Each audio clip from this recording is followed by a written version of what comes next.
The paper was still warm from the printer's press when it was read aloud, a vinegar Valentine meant to destroy. To the woman too wide for any man's arms, too plain for any man's eyes, too desperate for any man's heart. May you find comfort in your flowers, for no gentleman will ever find it in you. Laughter erupted like poison through the Valentine's Day social, but Clara Whitmore didn't run. She stood frozen, every cruel word carving itself into her skin, until a voice cut through the mockery, low, furious, and belonging to the last man anyone expected to speak. If you're watching from anywhere in the world, drop your city in the comments below. I want to see how far Clara's story travels. And if her journey moves you, hit that like button. Now, let me tell you how a woman the world tried to bury finally learned to bloom. The morning had started like every other February 14th. Clara Whitmore had known, surrounded by flowers meant for someone else. Her hands moved with practiced precision through stems of red roses, white lilies, delicate baby's breath that seemed to mock her with its innocence. The shop smelled of earth and water, and that particular sweetness that came from blooms cut in their prime. 27 bouquets ordered. 27 declarations of love she would wrap in ribbon and paper, then watch carried away to women who would never know her name. Clara didn't mind, or at least she'd trained herself not to. She was good at training herself. The shop itself was small, barely 15 feet across, wedged between the bakery and the seamstress on Main Street.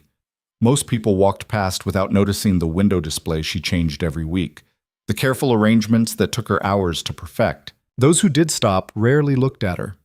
Their eyes went to the flowers, their hands to their coin purses, their thoughts already on the recipient of whatever emotion they were purchasing.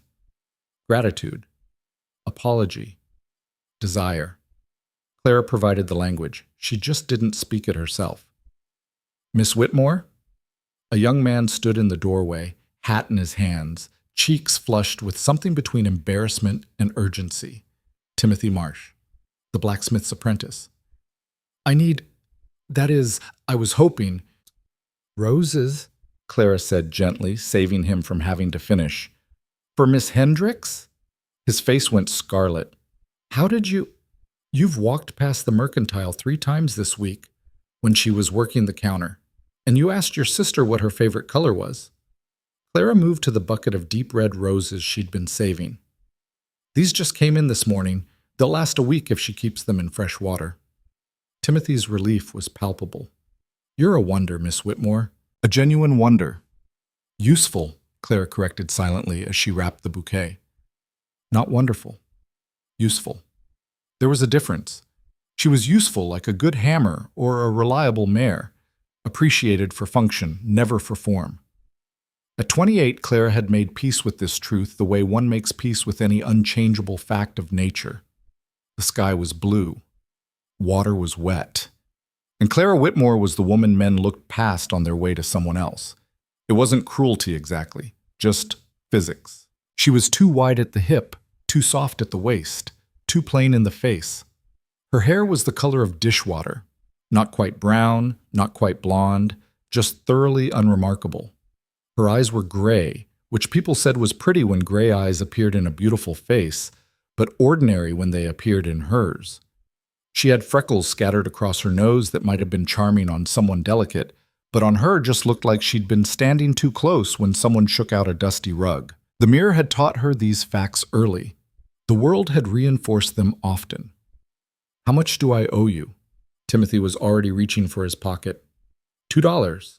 He paid, overpaid actually, pressing an extra 50 cents into her palm. For your kindness, Miss Whitmore. Sarah's lucky to have your help, even if she doesn't know it. Clara smiled because it was expected, then watched him hurry out with the kind of urgency that only comes from young love and poor timing. The bell above the door chimed his exit. Silence rushed back in. Clara's smile faded as she returned to the work table. 11 more bouquets. The Valentine's Day social started at 7. She had 6 hours to finish, deliver, and make herself presentable enough to attend. Not that anyone would notice whether she came or not. But her Aunt Miriam would ask, and lying to Aunt Miriam was harder than simply enduring 3 hours of watching other people's happiness from the margins of the room. The social was a tradition older than the town itself. A chance for courting couples to declare themselves, for new matches to form, for the whole community to gather and celebrate love in all its forms. There would be music and dancing, refreshments and games, and at the center of it all, the Valentine exchange. Everyone brought Valentines, pretty cards with lace and flowers and ribbons, declarations of affection ranging from playful to passionate. They'd be displayed on a long table, names attached, for all to admire. The prettiest, most elaborate cards would be read aloud by Mayor Hendricks, who fancied himself something of a romantic. Clara had received exactly 3 Valentines in her entire life.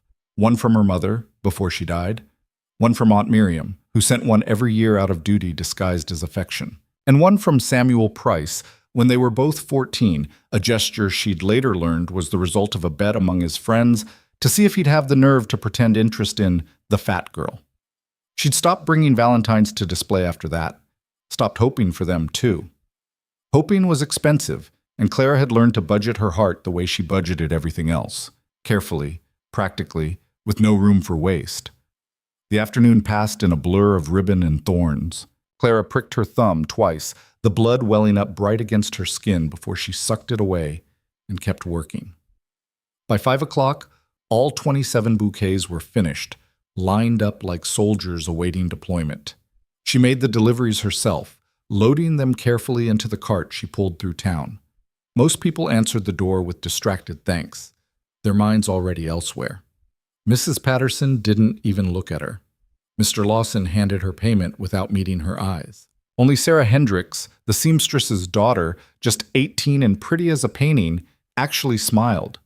"Oh, Miss Whitmore, they're perfect. Timothy will be so pleased." "Timothy sent them," Clara reminded her gently. "Well, yes, but you chose them. That's what makes them special." Sarah's eyes were bright with the particular glow of someone newly in love. "Will you be at the social tonight?" "I will." "Good. Save a dance for me? I know the men won't think to ask, but that doesn't mean we can't have fun ourselves." It was kindly meant. Sarah had never been cruel, just oblivious to how her kindness sometimes landed like pity. "I'll save one," Clara lied, because it was easier than explaining she'd spend the evening near the refreshment table where people expected to find her, useful and unthreatening and thoroughly invisible. She returned to the shop as the sun began its descent, painting the sky in shades of pink and gold that hurt to look at. Beautiful things often did. Clara washed her hands, changed into her better dress, dark blue wool that hid the worst of her shape, and pinned her hair into something resembling order. She looked at herself in the small mirror above the wash basin and felt nothing. Not disappointment, not hope, just the familiar weight of existing. The walk to the town hall took 15 minutes. Clara could hear the music before she saw the building, fiddles and laughter spilling out into the February darkness like light from a door left carelessly open. She paused at the entrance. This was always the hardest part. The moment before entering, when she could still turn back, still choose invisibility over presence. But Aunt Miriam would worry, and Clara was tired of being worried over. So she opened the door and stepped inside. The hall was transformed. Paper hearts hung from the rafters. Candles flickered on every surface. The Valentine table stretched along the far wall, already groaning under the weight of cards and gifts and elaborately wrapped declarations. Clara counted them without meaning to. 47. She looked away. The room was full of people clustered in groups, young couples stealing glances, older married folks watching with indulgent smiles, children darting between adult legs in games of their own invention. Clara recognized everyone. It was impossible not to in a town this size. There was Margaret Wells holding court near the punch bowl, pretty and petite and engaged to the doctor's son. James Farrow and his brothers playing cards in the corner. Too young to care about Valentines, but old enough to appreciate the free food. The Hendricks family arriving in a flurry of fabric and perfume, Sarah on Timothy's arm looking like every Valentine poem ever written.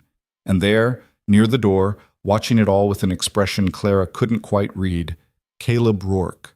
She nearly stumbled. Caleb Rourke didn't come to things like this. He was a rancher, 20 miles out of town on land people said was too wild to tame. He came in maybe 4 times a year, for supplies, for business at the bank, for the occasional legal matter that required witnesses, but never for socials. He was tall, taller than seemed fair, with shoulders that spoke of work and hands that looked like they knew how to do it. His hair was dark, Too long by respectable standards, and his face had the kind of weathered quality that came from years spent more in sun than in society. He was looking directly at her. Clara's breath caught. Then his eyes moved past her to someone else, someone behind her, and she remembered herself.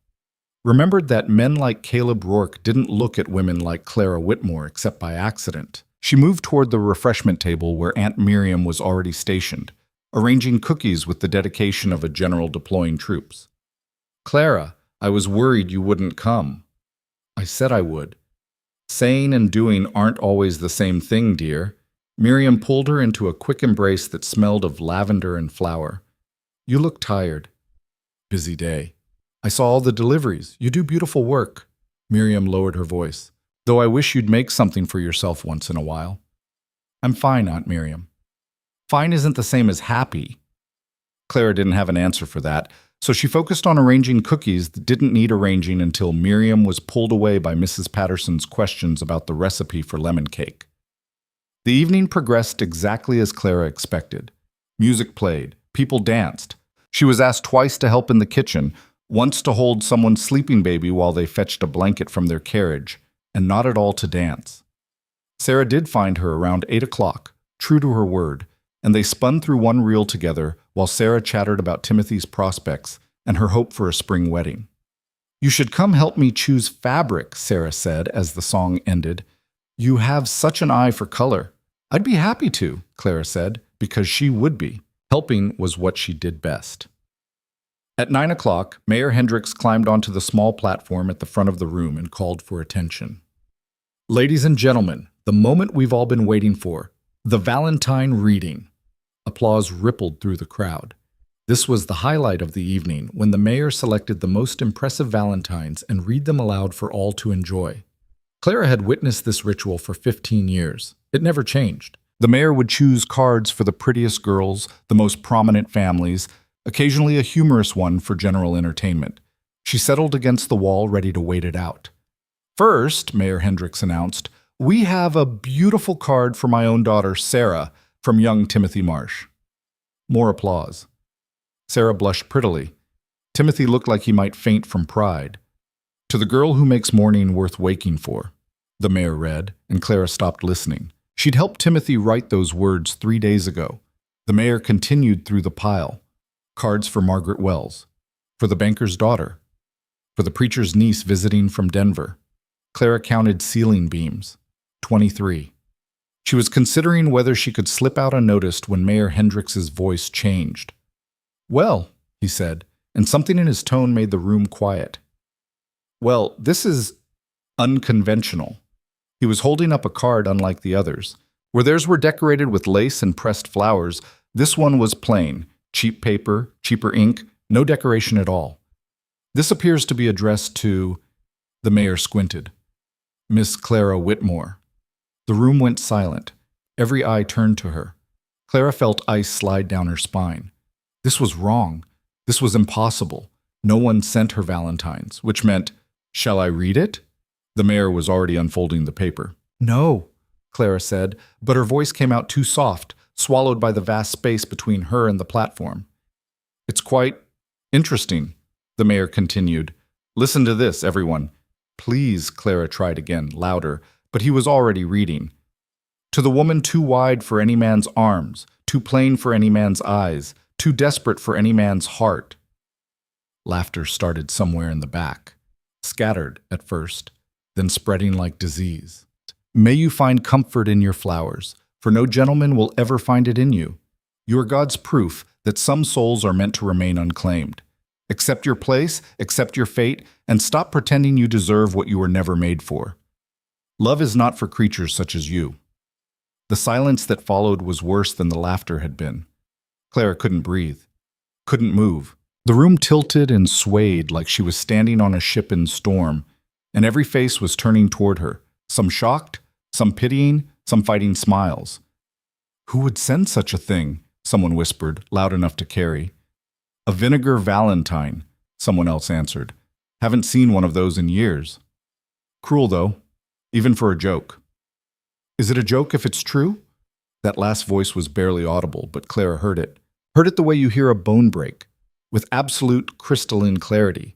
She needed to leave, needed to run, but her legs wouldn't work and her breath wouldn't come, and the mayor was still standing there holding that horrible paper like evidence in a trial. Then someone laughed again, high and bright and deliberately unkind. The sound broke something in the room. Suddenly, everyone was laughing, or trying not to laugh, or whispering to their neighbors, and Clara was drowning in the center of it all. She finally found her legs, turned toward the door, got 3 steps before a hand caught her arm. "Miss Whitmore." It was Sarah, her face crumpled with sympathy that was somehow worse than mockery. "Don't let them—" Clara pulled free.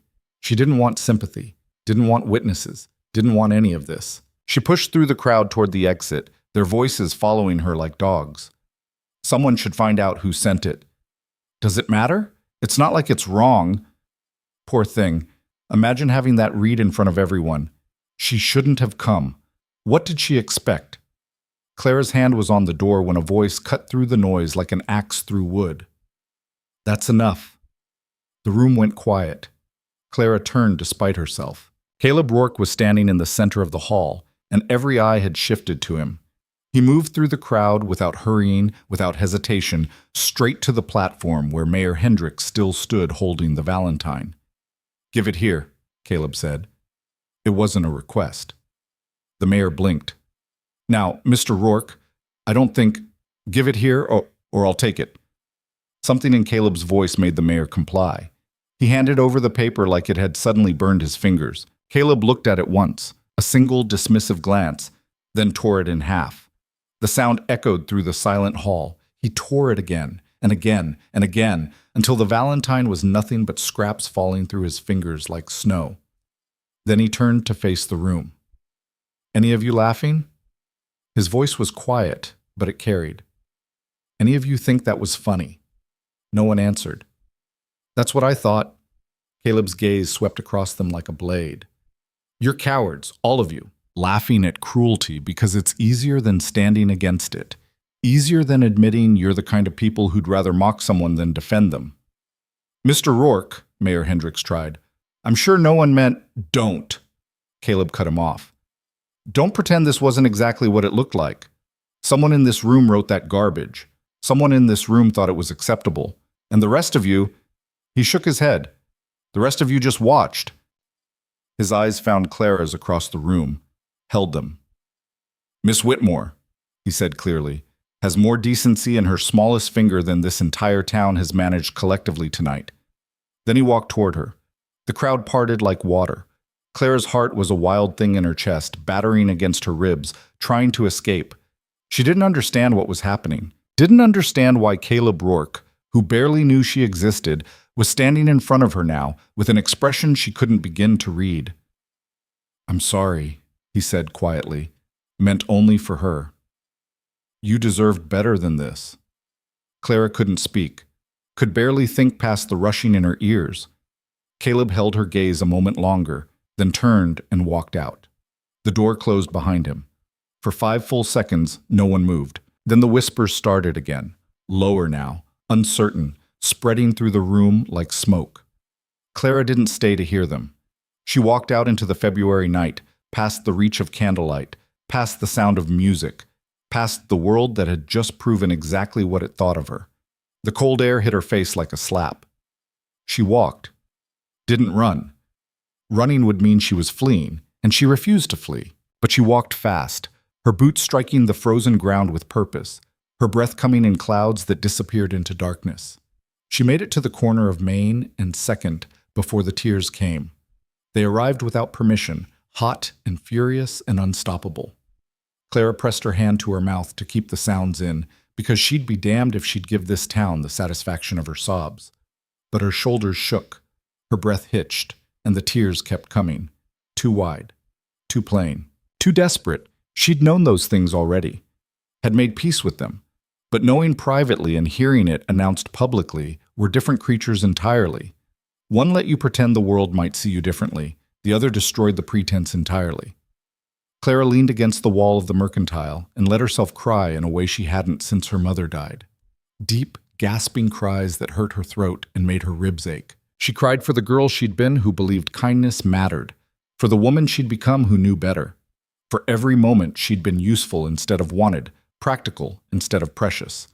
She cried until there was nothing left. Then she stood up, wiped her face with her sleeve, and walked home. The shop was dark when she arrived. Clara didn't light a lamp. She climbed the narrow stairs to her room above the store, removed her boots, and sat on the edge of her bed, still wearing her coat.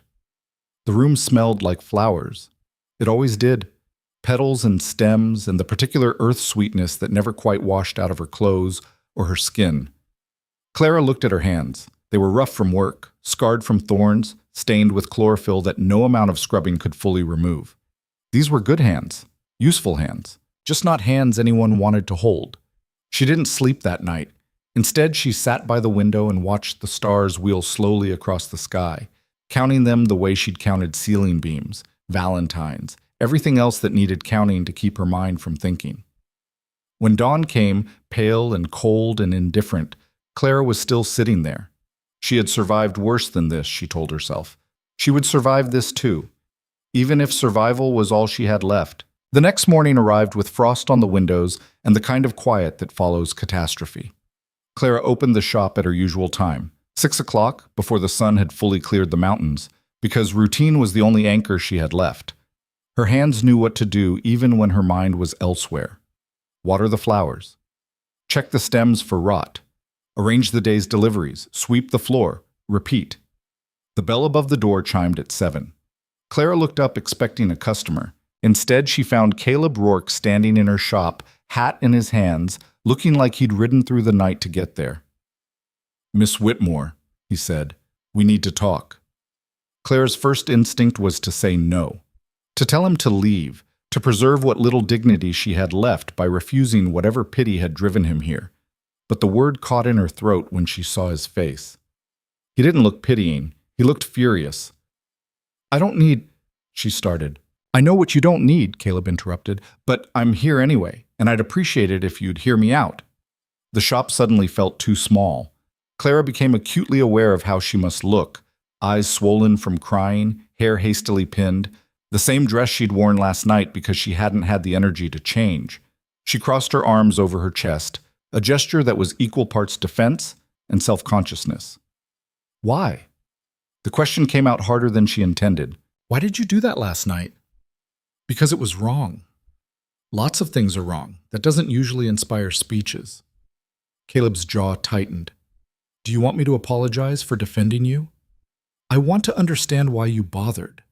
Clara heard the bitterness in her own voice and hated it. You don't know me, Mr. Rourke. We've never even spoken before last night. So forgive me for being confused about why you suddenly decided I was worth making a scene over. That's what I'm trying to fix, the not knowing you part. He took a step closer, then seemed to think better of it, and stopped. I've been coming to this town for 6 years, Miss Whitmore, and every time I do, I see you, in your shop, arranging flowers, walking to make deliveries, standing on the edges of gatherings like you're trying not to take up space. Clara felt her cheeks flush.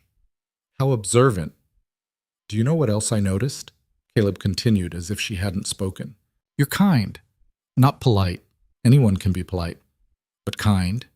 Actually kind. I've watched you give extra stems to customers who couldn't afford full bouquets.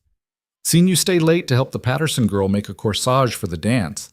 You remember people's names, their stories, what flowers they bought last time. That's just good business. No, it's not. It's who you are. He met her eyes directly. And last night, when that whole room turned cruel, you didn't deserve it, not any of it. The words hung between them like something fragile. Clara didn't know what to do with them. Kindness she could handle. It was transactional, manageable, safe.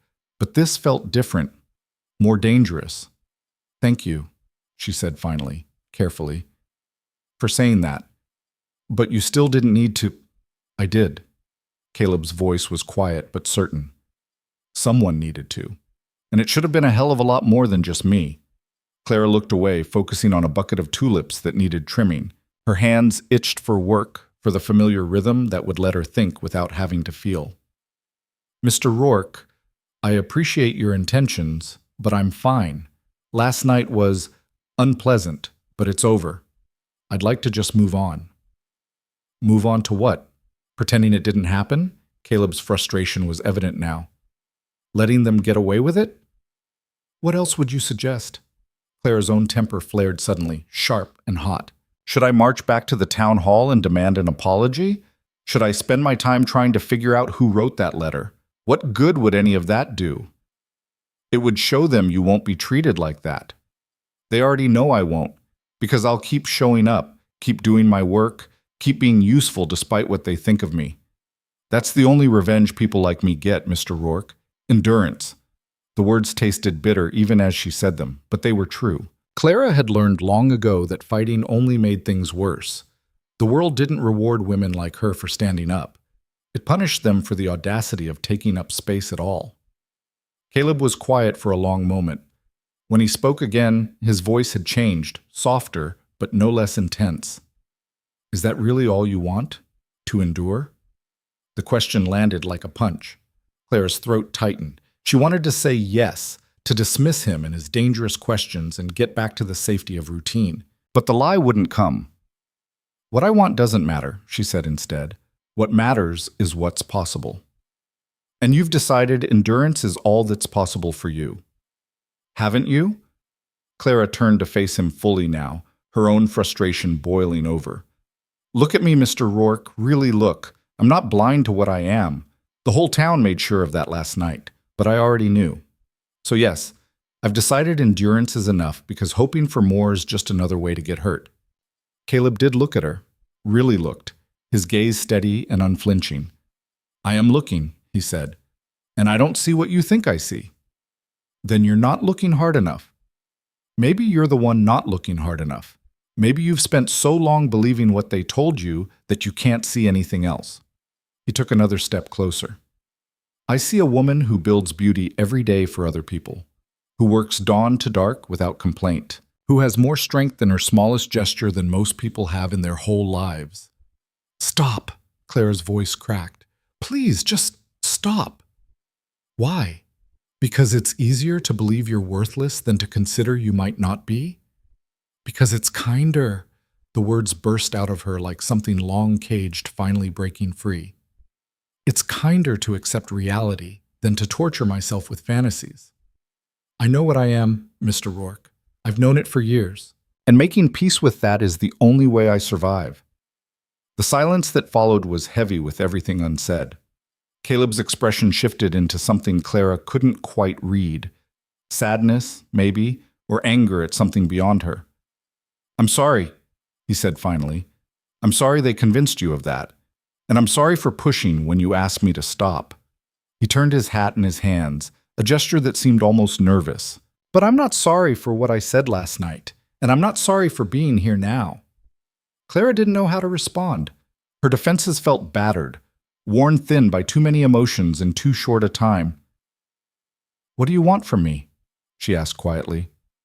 Permission to call on you. The words hit like cold water. Clara actually laughed, a short, shocked sound. You can't be serious. I'm completely serious. Why? Out of pity? Because you feel guilty about what happened? Because I'd like to know you better. Caleb's voice was steady, infuriatingly calm. Because I've been thinking about asking for months, and last night made me realize I'd wasted enough time.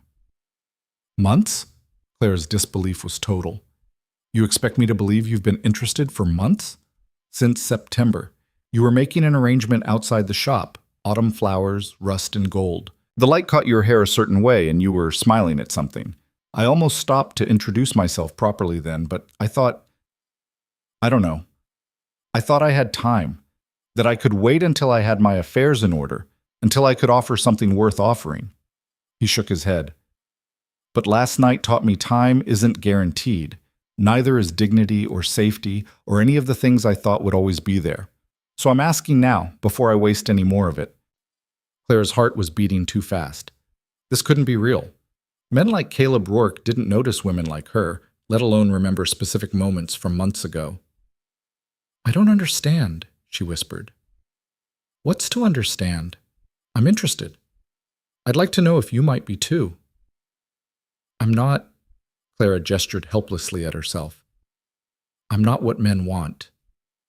You mean you're not what those boys at the social want? There's a difference. Caleb's voice was gentle now. Miss Whitmore, I'm 34 years old. I've spent half my life working land that didn't want to be worked, building something that everyone said would fail. I don't give a damn what people expect or want or think is appropriate. I care about what's real. And what's real? Clara asked, even though she was terrified of the answer. That you're remarkable. That I'd like the chance to prove it to you. He paused. If you'll let me. Clara's mind raced. This was impossible, dangerous, a setup for humiliation worse than anything she'd experienced before. But there was something in Caleb's eyes that made her hesitate, a steadiness that didn't feel like pity or guilt or any of the things she'd accused him of. I need to think, she said finally. Fair enough. Caleb placed his hat back on his head. I'll be in town through tomorrow, staying at the boarding house if you want to send word. And Miss Whitmore? Yes? For what it's worth, I meant every word I said. Last night and this morning both. Then he was gone, the bell chiming his exit, leaving Clara alone with her flowers and her racing thoughts, and the impossible suggestion that she might be worth choosing after all. She stood frozen for several minutes, trying to process what had just happened. Then the shop door opened again, and Aunt Miriam bustled in carrying a basket covered with a checkered cloth. Clara, dear, I brought you breakfast. I figured you might not have eaten. Miriam stopped, taking in Clara's expression. What's wrong? Has something else happened? Caleb Rourke was just here. Miriam's eyebrows rose. Mr. Rourke? Whatever for? He asked permission to call on me. The basket nearly slipped from Miriam's hands. He what? You heard me correctly. Miriam set the basket down carefully, then pulled Clara to the small stool behind the counter and sat her down like she might faint. Tell me everything, and don't leave anything out. So Clara did. She recounted the conversation, Caleb's words, his steadiness, her own confusion and disbelief. Miriam listened without interrupting, her face cycling through surprise, concern, and something that might have been cautious hope. When Clara finished, Miriam was quiet for a long moment. What are you thinking? Clara asked. I'm thinking several things. First, that Mr. Rourke showed remarkable courage last night, both in defending you and in challenging the town's behavior. Second, that his words this morning sound sincere. Miriam paused. But third, and most importantly, I'm thinking about you. What about me? Do you want this, Clara? Not should you want it, or does it make sense, or is it safe? Do you want it?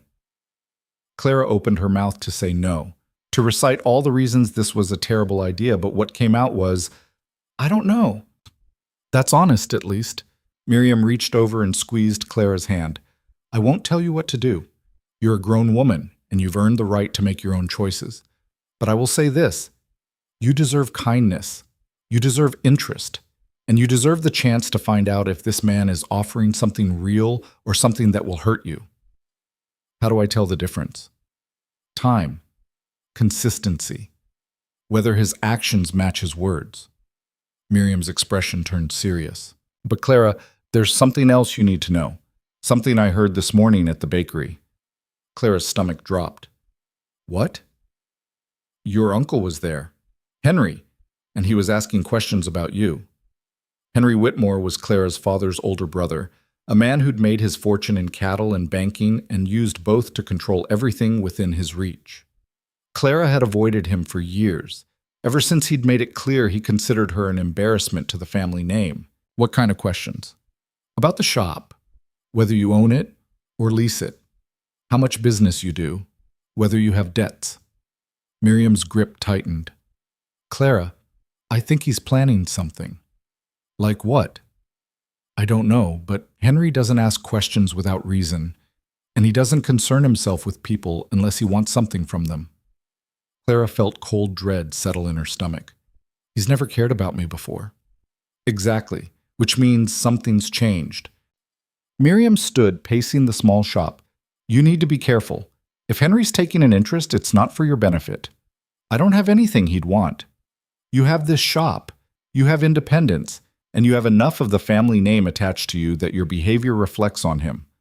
Miriam stopped pacing. After last night, you became visible. Henry hates visibility, He doesn't control. The pieces clicked into place with sickening clarity. The Valentine hadn't just hurt Clara, it had embarrassed the Whitmore name, and Henry would see that as something requiring correction. What do I do? You be smart. Don't give him any ammunition. Keep your business records clean, your behavior above reproach, and for heaven's sake, don't do anything that could be construed as scandalous. Miriam's eyes met Clara's. Which brings us back to Mr. Rourke. You think I shouldn't see him? I think you should be aware that if you do, Henry will hear about it, and he'll use it however serves him best. Clara felt trapped suddenly, caught between the possibility of something good and the certainty of consequences.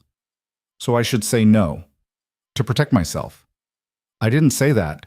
Miriam's voice softened. I said be aware. There's a difference between being cautious and being controlled by fear. Only you can decide which matters more, safety or the chance at something real. After Miriam left, Clara tried to work, but her hands were clumsy, her mind elsewhere, and she ended up pricking herself on rose thorns 3 times before giving up. She climbed the stairs to her small living quarters and sat at the window looking out over the town that had raised her and rejected her in equal measure. Caleb Rourke wanted to court her, publicly, the very thing that would make her most vulnerable to her uncle's schemes. But it was also the thing she'd stopped letting herself dream about years ago. The question Miriam had asked echoed in her mind, what do you want? Clara pressed her forehead against the cold glass and let herself consider it, really consider it, without all the practiced defenses and careful logic she usually employed. What did she want?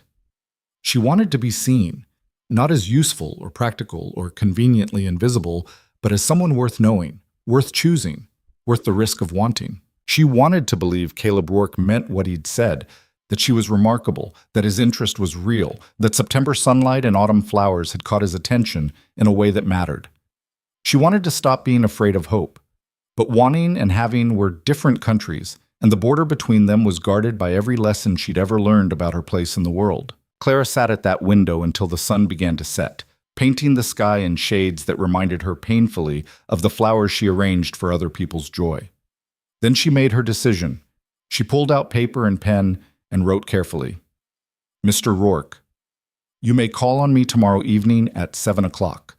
I make no promises beyond hearing what you have to say, but I'm willing to listen. C. Whitmore. She folded it, sealed it, and walked to the boarding house before she could change her mind. The landlady, Mrs. Chen, took the note with knowing eyes but no questions, promising to deliver it to Mr. Rourke's room. Clara walked home through the gathering dusk, her heart racing with either terror or excitement. She honestly couldn't tell which. Back in her shop, she tried to prepare for the next day, tried to focus on orders and inventory and all the normal things that usually anchored her. But her mind kept drifting to tomorrow evening, to what she would say, what he would say, what any of it might mean.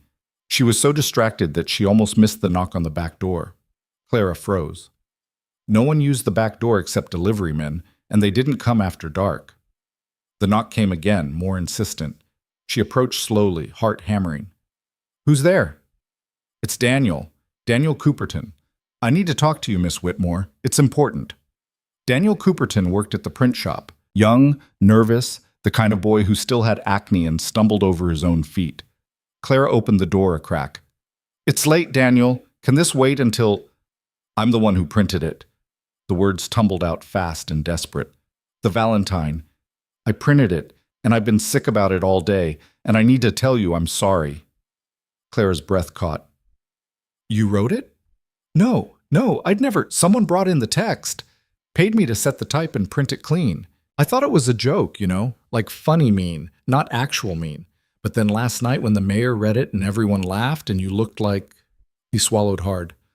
I realized it wasn't funny at all. It was cruel. And I helped. Who brought you the text? I don't know. It was left at the shop with payment in an envelope. No name, no note, just the words, and enough money to do the job. Daniel looked miserable. I should have questioned it, should have refused, but the money was good, and I didn't think... No, Clara said quietly. You didn't think. Because thinking would have required seeing me as a person instead of a punchline. Daniel flinched. You're right, and I'm sorry.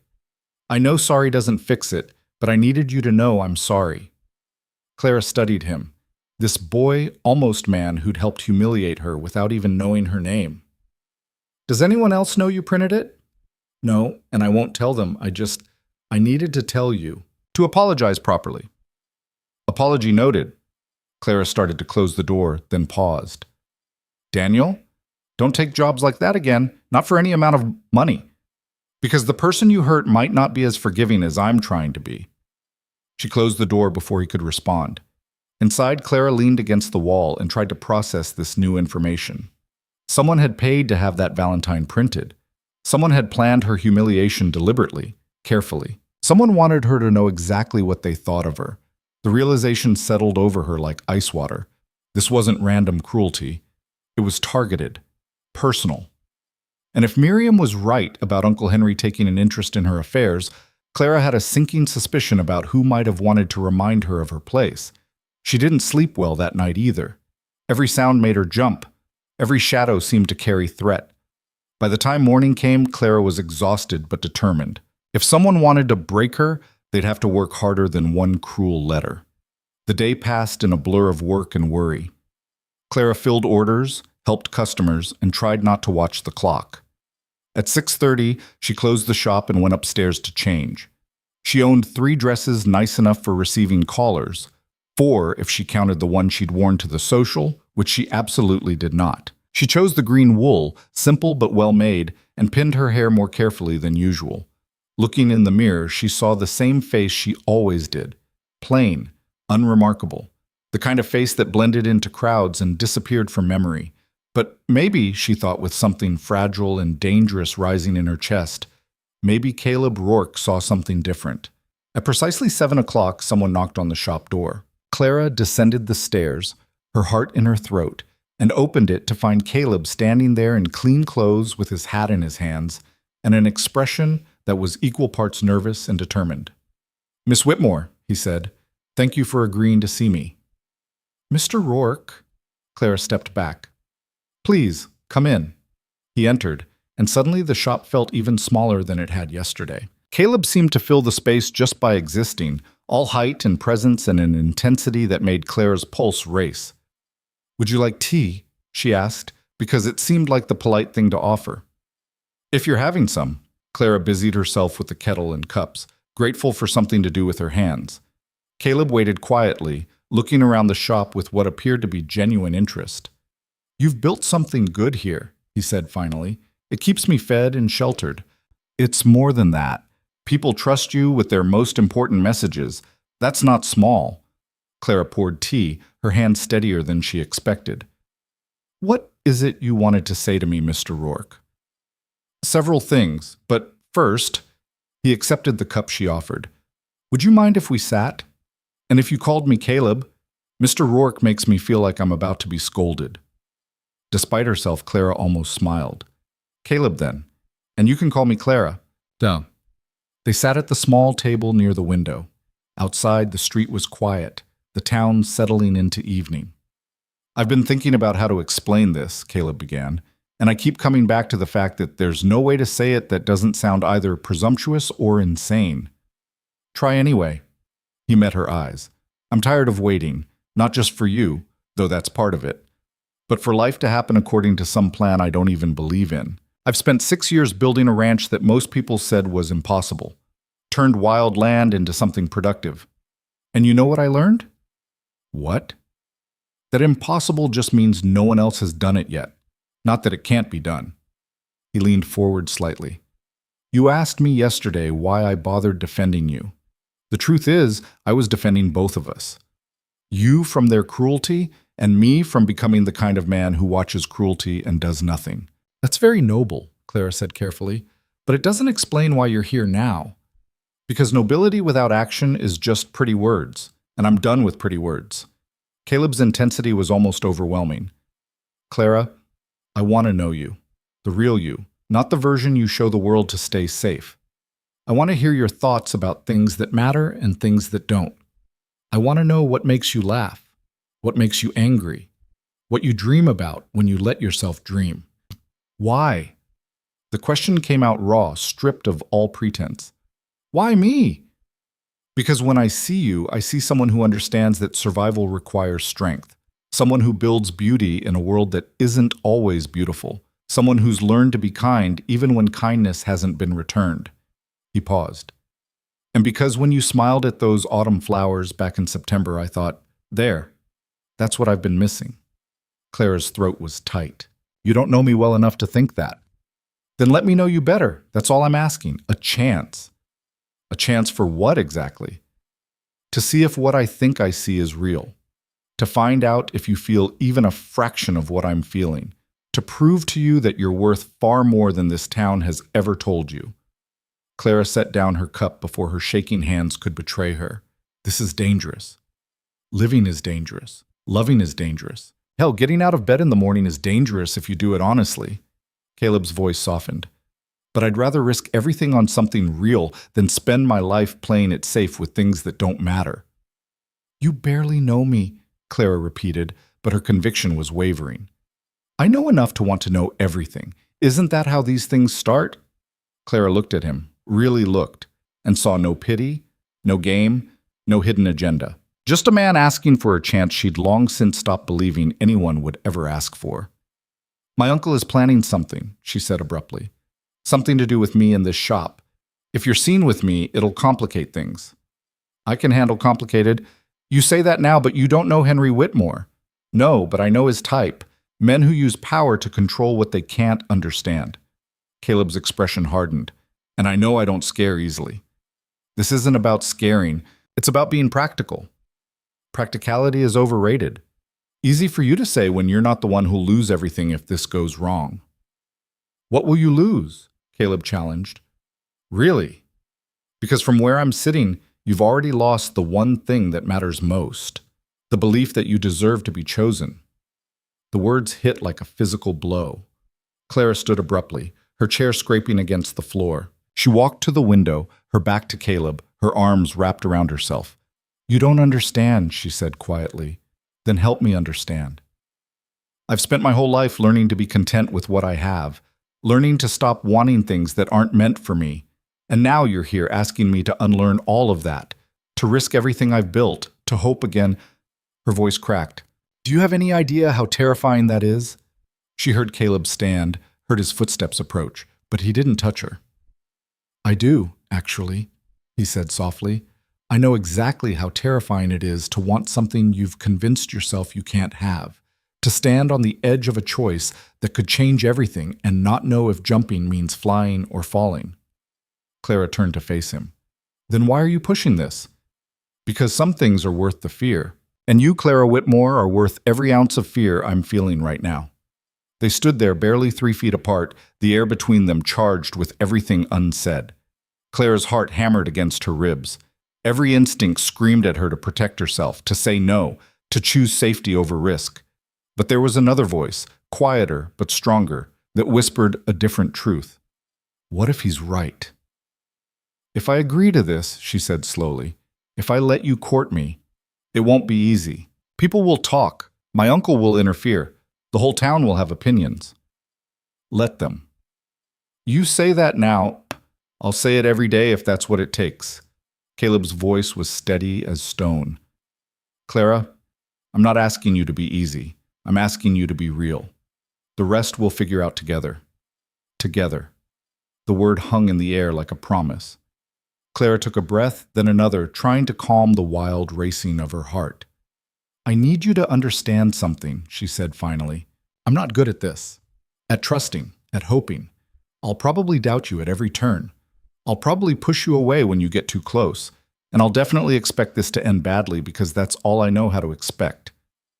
Understood. I'm giving you an out right now, before this starts, before anyone gets hurt. Caleb's smile was small but genuine. I don't want an out. I want in. Clara searched his face for any sign of insincerity, any hint that this was an elaborate joke or a project born of misguided charity. She found nothing but absolute certainty. All right, she whispered. All right? Yes, you can court me. The smile that broke across Caleb's face transformed him entirely, turned him from stern and serious into something warm and almost boyish. Thank you, he said. "You won't regret this." "I already regret this," Clara said, but she was almost smiling too. "I'm just choosing to do it anyway." That's the spirit. They both laughed, nervous and relieved and terrified. And in that moment, Clara felt something shift inside her chest. Some locked door swinging open after years of being sealed shut. It felt like flying. It felt like falling. It felt like both at once, and Clara had no idea if she'd survive the landing. But for the first time in longer than she could remember, she was willing to find out. Caleb stayed another hour, and they talked about simple things: his ranch, her shop, the weather turning toward spring. Nothing profound, nothing earth-shattering, just the careful exchange of two people learning each other's rhythms. When he finally left, Clara stood at the window and watched him walk down the empty street until he disappeared around the corner. She touched her fingers to her lips, still stunned by what she'd agreed to. Sleep came easier that night, though her dreams were restless, full of faces she couldn't quite see and words she couldn't quite hear. She woke before dawn feeling both terrified and strangely alive, like she'd stepped off solid ground and hadn't yet discovered whether she could fly. The morning started normally enough. Clara opened the shop, tended her flowers, prepared for the day's orders. But at 8:30, the bell chimed and Sarah Hendricks rushed in, her face flushed with excitement. "Clara, is it true? Did Caleb Rourke really call on you last night?" Clara's hand stilled over the roses she was trimming. "How do you know about that?" "Mrs. Chen saw him arrive at your shop. She told Mrs. Patterson at the bakery this morning, and now everyone's talking about it." Sarah's eyes were bright with curiosity. "So it's true?" There was no point denying it. In a town this size, secrets lasted about as long as fresh milk in summer. "He called on me." "Yes." Sarah let out a delighted sound. "Oh, Clara, that's wonderful. After what he did at the social, everyone's been saying how brave he was, and now this." She stopped, seeming to realize her enthusiasm might be misplaced. "You are happy about it, aren't you?"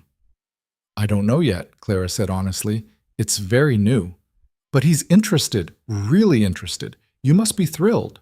Clara managed a small smile. Thrilled might be too strong a word. Confused, cautious. Those feel more accurate. "Well, whatever you're feeling, I think it's romantic, like something from a novel." Sarah leaned in conspiratorially. "What did you talk about?"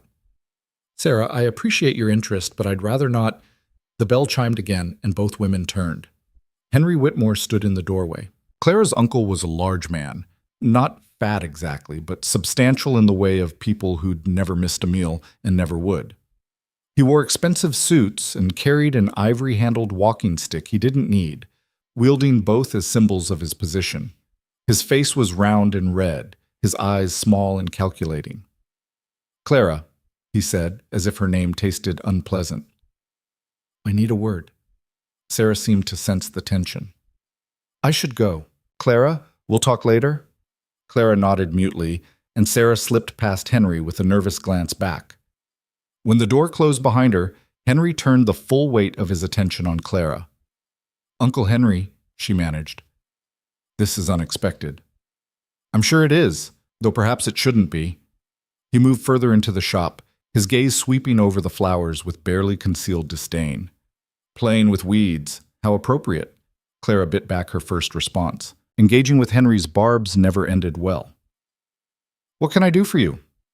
"You can explain why the family name is being dragged through the mud by your latest foolishness." Henry's voice was cold. "First that spectacle at the social, which was humiliating enough, and now you're entertaining suitors? You?" The word landed like a slap. "I'm 28 years old, Uncle Henry. Old enough to receive callers if I choose." "You're old enough to know better." He stepped closer, and Clara instinctively moved back. "Do you have any idea how this looks? The Whitmore name associated with what happened at that social? People are talking, Clara, laughing, and now you're compounding the embarrassment by encouraging some rancher's attention. Caleb Rourke is a respected businessman." "Caleb Rourke is nobody, a drifter who bought worthless land and got lucky." Henry's lip curled. "Though I suppose that's fitting. Damaged goods attracting damaged prospects." Clara's hands clenched at her sides.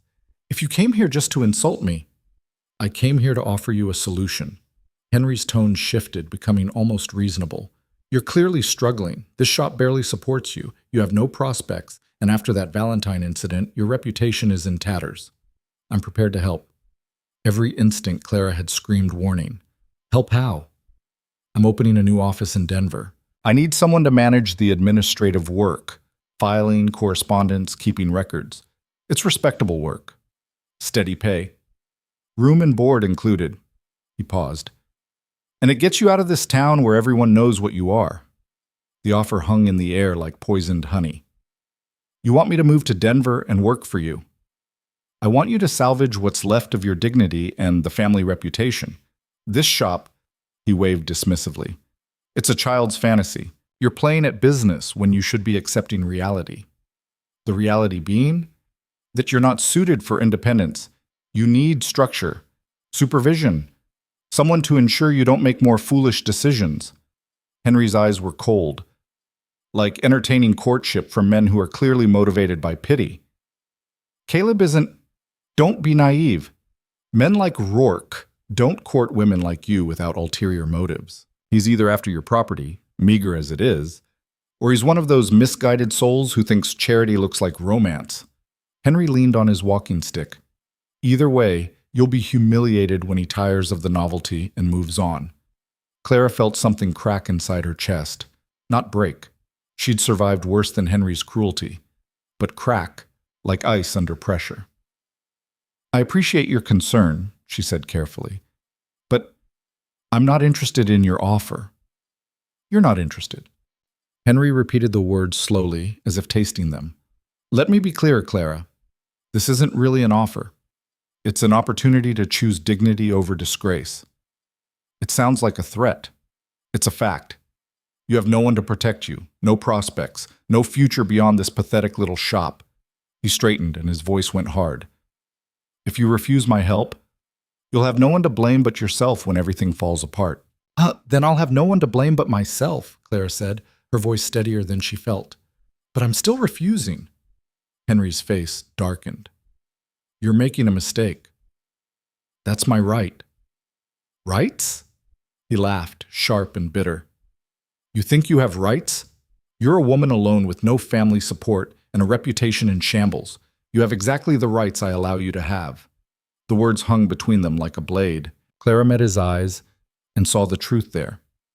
Henry didn't care about her dignity or the family name. He cared about control.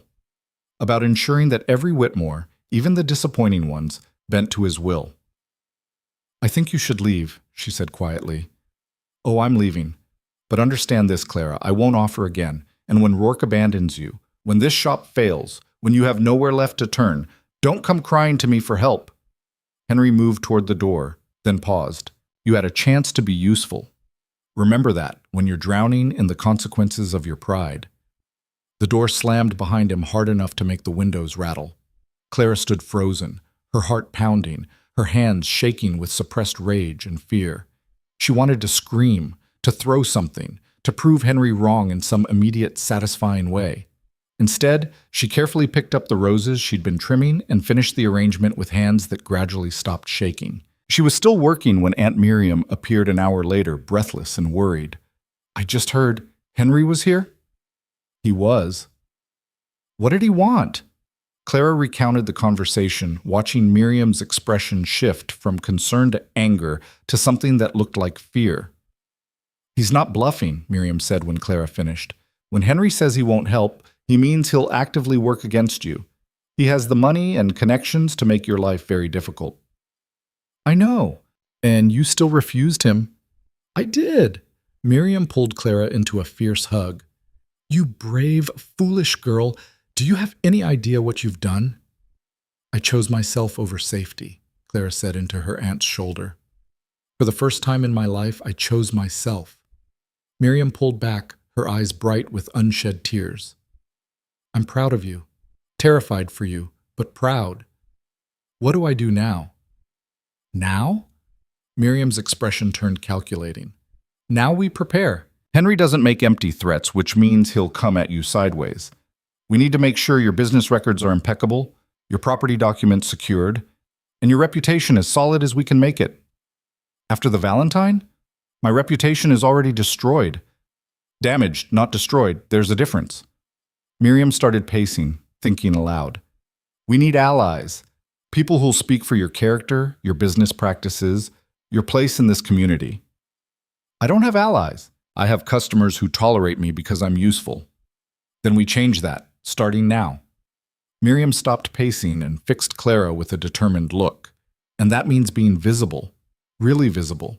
No more hiding in the margins. Miriam, I can't. You can. You have to. Because Henry's counting on you being too afraid to fight back. He's counting on you accepting your place quietly. Miriam gripped Clara's shoulders. Prove him wrong. Be loud.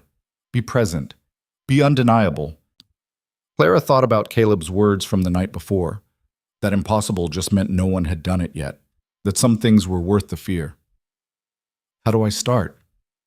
You start by walking into church tomorrow with your head up. You sit in the middle, not the back. You greet people by name. You act like you belong there because you do. Miriam's voice softened.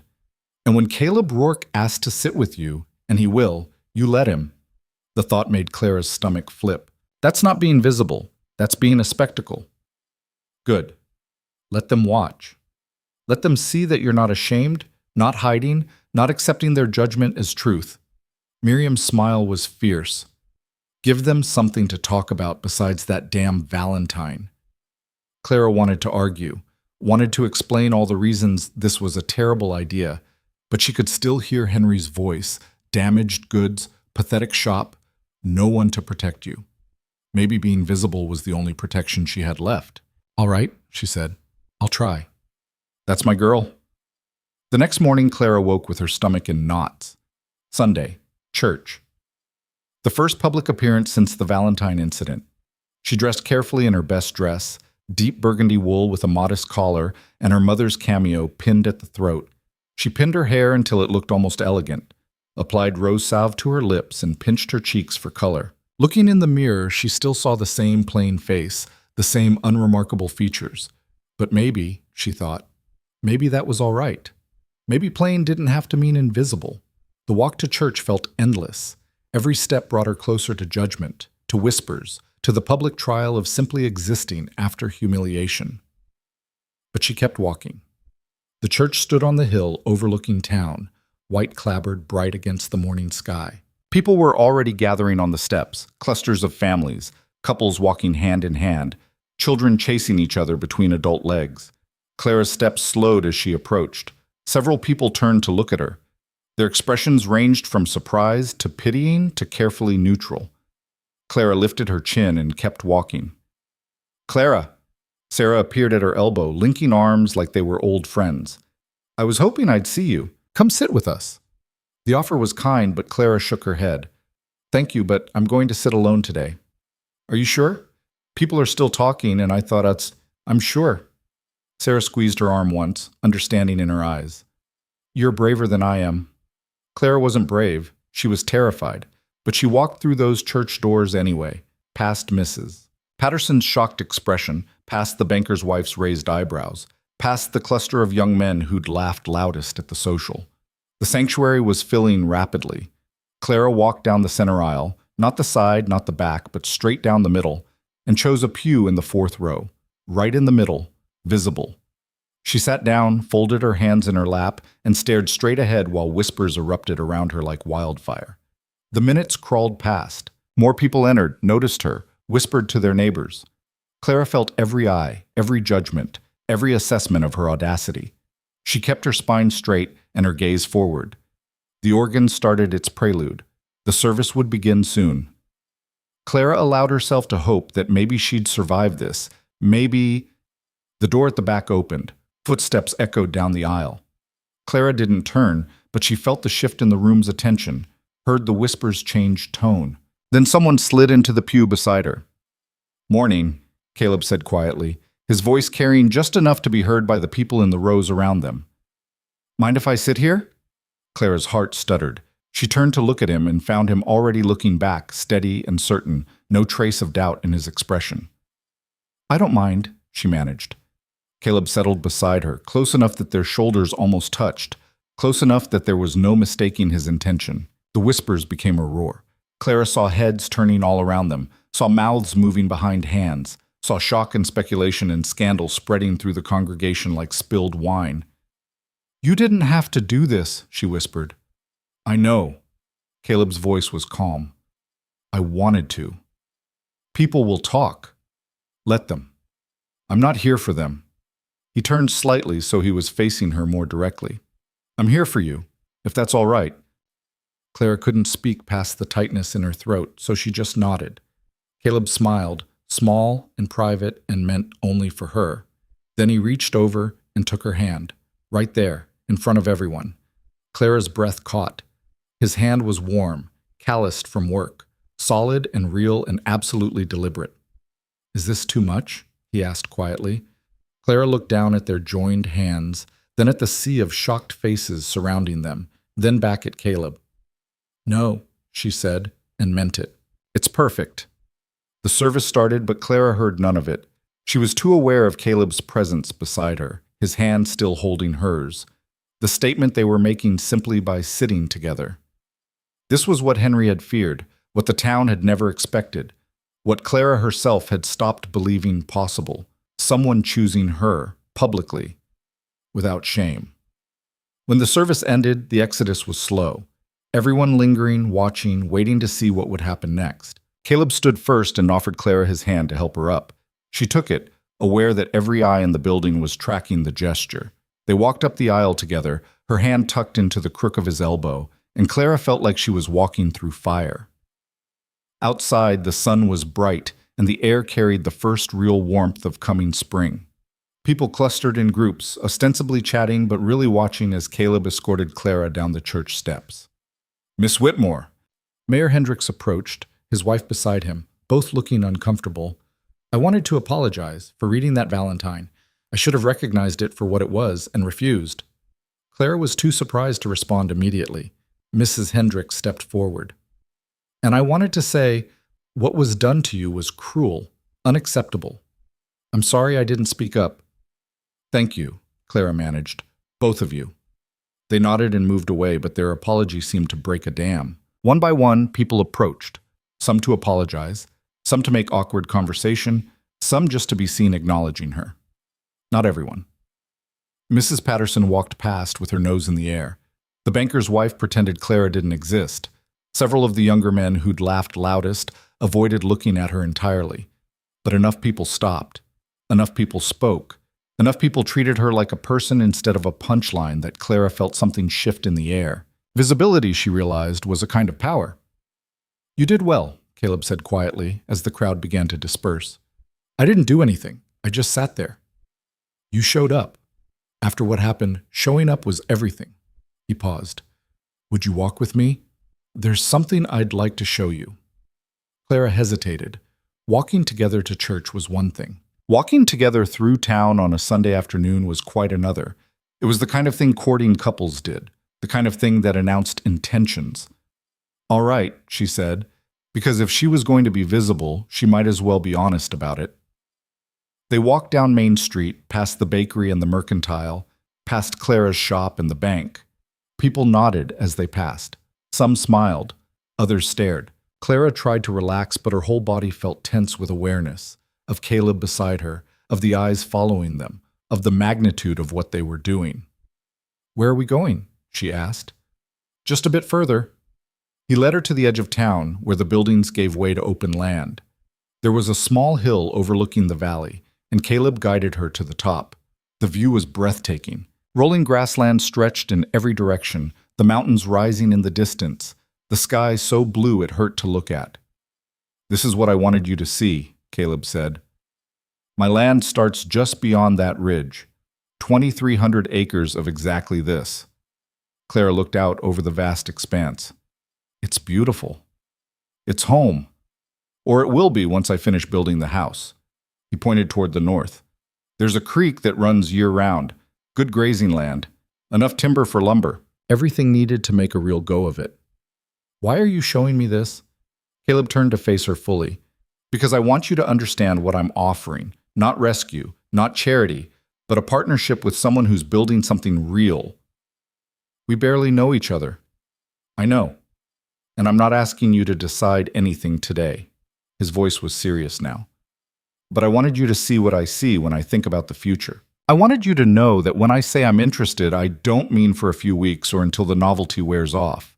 I mean, he paused, searching for words.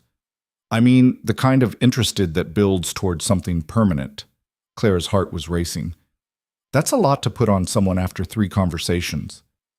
I know, and if it's too much, tell me and I'll back off. But I'd rather be honest about my intentions than pretend I'm interested in something casual. Clara looked out at the land again, trying to imagine herself there, trying to picture a life beyond her small shop, beyond survival, beyond simply enduring. I don't know if I can be what you're imagining, she said quietly. I'm not imagining anything except the chance to find out who you actually are. The rest, Caleb shrugged. The rest we figure out together, or we don't, and we go our separate ways knowing we tried. You make it sound simple. The wanting is simple. Everything else is complicated as hell. He smiled slightly.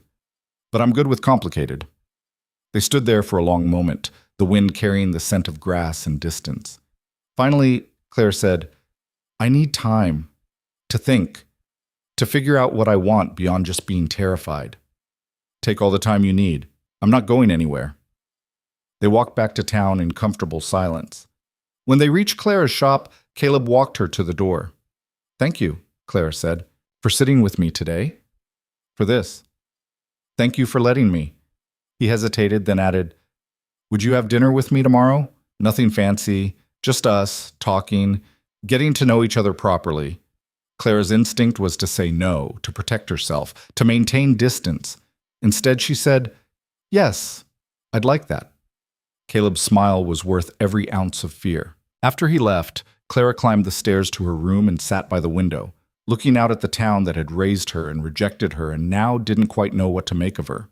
She thought about Henry's threats, about the risks she was taking, about all the ways this could end badly, but she also thought about Caleb's hand in hers, about the view from that hill, about the possibility, fragile and terrifying and real, that maybe she deserved more than endurance. Maybe she deserved a life worth living.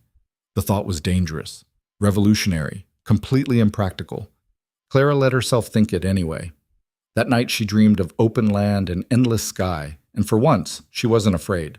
But morning brought reality crashing back in the form of an official-looking letter slipped under her shop door. Clara picked it up with trembling hands and broke the seal. The words swam before her eyes. Notice of lease review, property assessment, compliance requirements.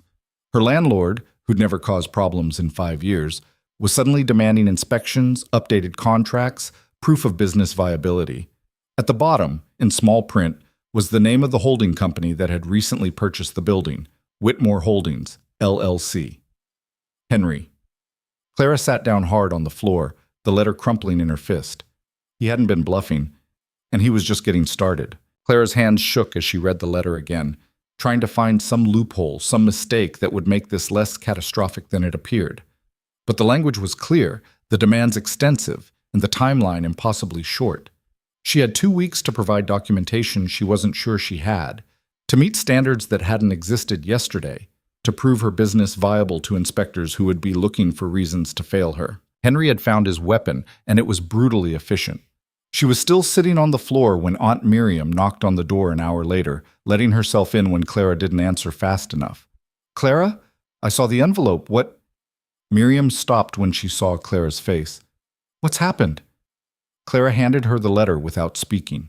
Miriam read it, her expression darkening with each line. When she finished, she folded it carefully and set it aside, then sat down on the floor beside Clara and pulled her close.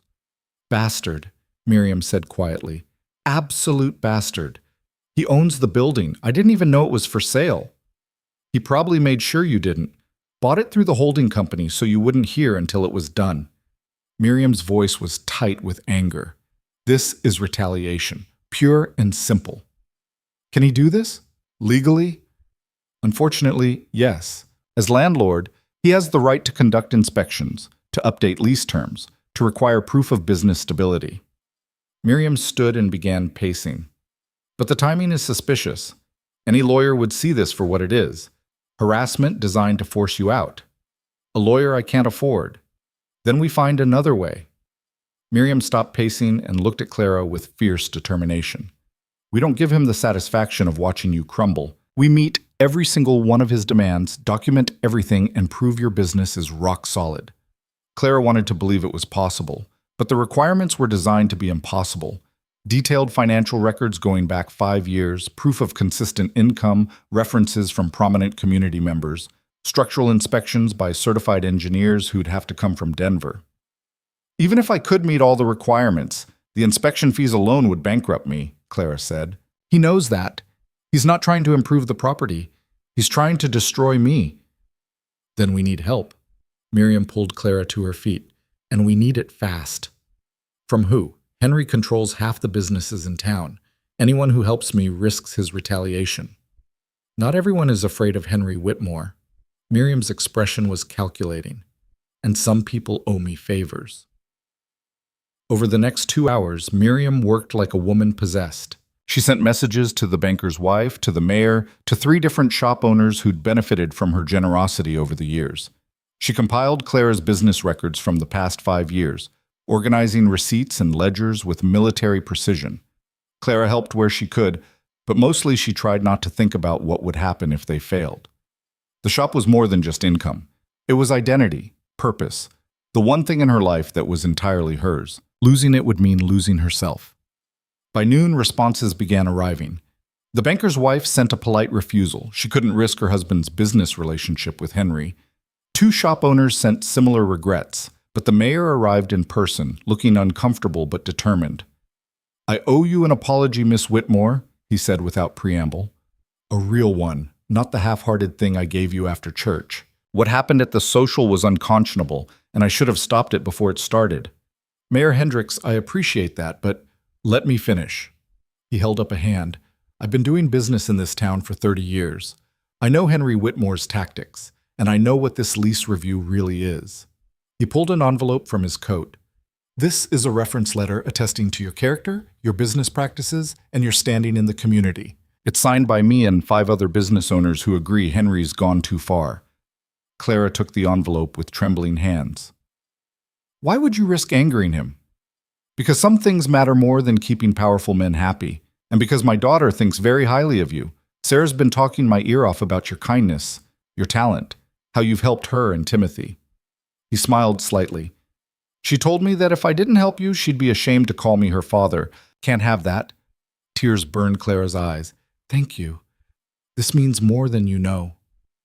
Don't thank me yet. Henry won't take this lying down. He'll find other ways to come at you. The mayor's expression turned serious. You need to be prepared for that.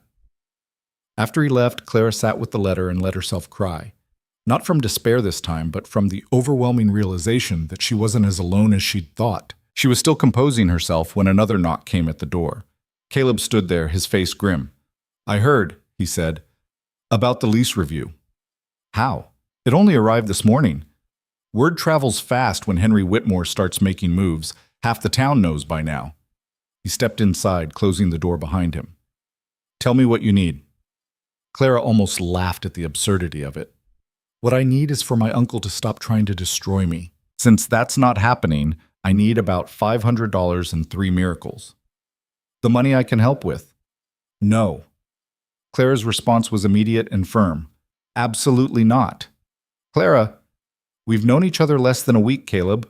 I'm not taking your money. It's not charity. Call it a loan. Call it an investment in someone I care about. Call it whatever makes you comfortable, but don't refuse because of pride. It's not pride. It's survival. Clara met his eyes. If I take money from you, Henry will use it against me. He'll say I'm a kept woman, that our courtship is transactional, that I'm using you for financial security. It'll destroy both our reputations. Caleb's jaw tightened. So we're supposed to let him win because we're afraid of what people might say. I'm supposed to protect myself the only way I know how, by not giving him ammunition. Clara's voice softened. I appreciate the offer, more than you know, but I need to find another way. There might not be another way. Then I'll lose the shop, but I'll lose it on my terms, not because I compromise something that matters. They stared at each other, the tension thick between them. Finally, Caleb nodded slowly. All right, no money, but I can help in other ways. I know a structural engineer in Denver, good man, fair rates. I can write to him, ask him to prioritize your inspection. That would help, thank you. And Clara? Caleb stepped closer. When this is over, and it will be over one way or another, we're going to have a serious conversation about letting people help you. I let people help me. You let them help in ways that don't cost you anything or require you to trust them. There's a difference. His voice was gentle but firm. I'm not trying to rescue you, I'm trying to stand with you, but you have to let me close enough to do that. The words hit harder than Clara expected. She wanted to argue, to defend her self-sufficiency, to explain that accepting help had always come with strings she couldn't afford. Instead, she just nodded. Caleb reached out and squeezed her hand once, quickly, then left to send his telegram to Denver. The rest of the day passed in a blur of preparation. Miriam returned with 2 more reference letters and the name of a lawyer in the next county who owed her a favor and wasn't afraid of Henry. Clara worked through the night organizing her records, double-checking every figure, preparing every document the inspection would require. By dawn, her eyes burned and her head ached, but the files were as complete as she could make them. The first inspection was scheduled for Wednesday, 3 days away. Tuesday morning, Clara opened her shop as usual, determined to maintain some semblance of normalcy. She had orders to fill, customers to serve, a business to run, even while fighting to keep it. The bell chimed at 9, and Sarah entered with Timothy close behind. "Clara, we want to help," Sarah announced without preamble. "Tell us what needs doing." "Sarah, you don't have to." "We know we don't have to. We want to." Sarah's chin was set in a stubborn line Clara recognized from the mayor. "You've helped me more times than I can count, helped me choose flowers for my mother's birthday, talked me through my nervousness about Timothy, made me feel seen when I was invisible. Now it's my turn." Timothy nodded. "I'm handy with repairs. If the inspection requires maintenance, I can help with that." Clara felt her throat tighten. "The building needs some work. Nothing major, but the back step is loose and there's a crack in the plaster near the ceiling. I was going to fix them myself, but you've got enough to worry about." Timothy was already rolling up his sleeves. "Show me what needs doing." While Timothy worked, Sarah helped Clara inventory the shop, cataloging every tool, every supply, every piece of equipment the inspectors might question. They were still working when the door opened and Mrs. Chen from the boarding house entered, carrying a basket. "Brought you lunch," she said in her no-nonsense way. "Can't fight battles on an empty stomach." "Mrs. Chen, you didn't ask what I needed to do. Asked what needed doing, and it needed doing." She set the basket down firmly. "Also brought these." She pulled out a folder of papers. "What are these?" "Receipts. Every time you've delivered flowers to the boarding house for 5 years. Every wedding, every funeral, every celebration. All documented, all showing consistent business." Mrs. Chen's expression was stern. "Henry Whitmore thinks he can push around decent people. He's wrong." One by one, through the day, others came. The seamstress brought fabric to replace the worn curtains in the shop window. The baker's son arrived with bread and an offer to paint the exterior trim. Mr. Patterson, whose wife had snubbed Clara after church, appeared with lumber for the shelving that had been makeshift for years. "My wife doesn't speak for me," he said gruffly. "And she was wrong at the social. We both were." By evening, the shop gleamed. Every repair made, every surface cleaned, every detail perfect. Clara stood in the middle of it all, overwhelmed by the tangible proof that she mattered to these people. Not as someone useful, but as someone worth defending. Caleb arrived at 6 with news from Denver. His engineer friend would arrive Thursday morning, would conduct a fair inspection, and would provide documentation regardless of Henry's pressure. "How much do I owe him?" Clara asked. "He's doing it for cost, $50. It was more than Clara had, but less than she'd feared. "I'll find it." "Already taken care of." Caleb held up a hand before she could protest. "Not by me. The mayor started a collection. 12 people contributed. They wanted you to have it." Clara couldn't speak, could barely breathe past the emotion clogging her throat. "This town is learning something about itself," Caleb said quietly. "They're learning that when they stand together for someone instead of against them, they become something better than they were." That night, Clara barely slept. She rehearsed answers to questions the inspectors might ask, checked and rechecked her documentation, tried to prepare for every possible challenge. Wednesday arrived gray and cold, with clouds that threatened rain.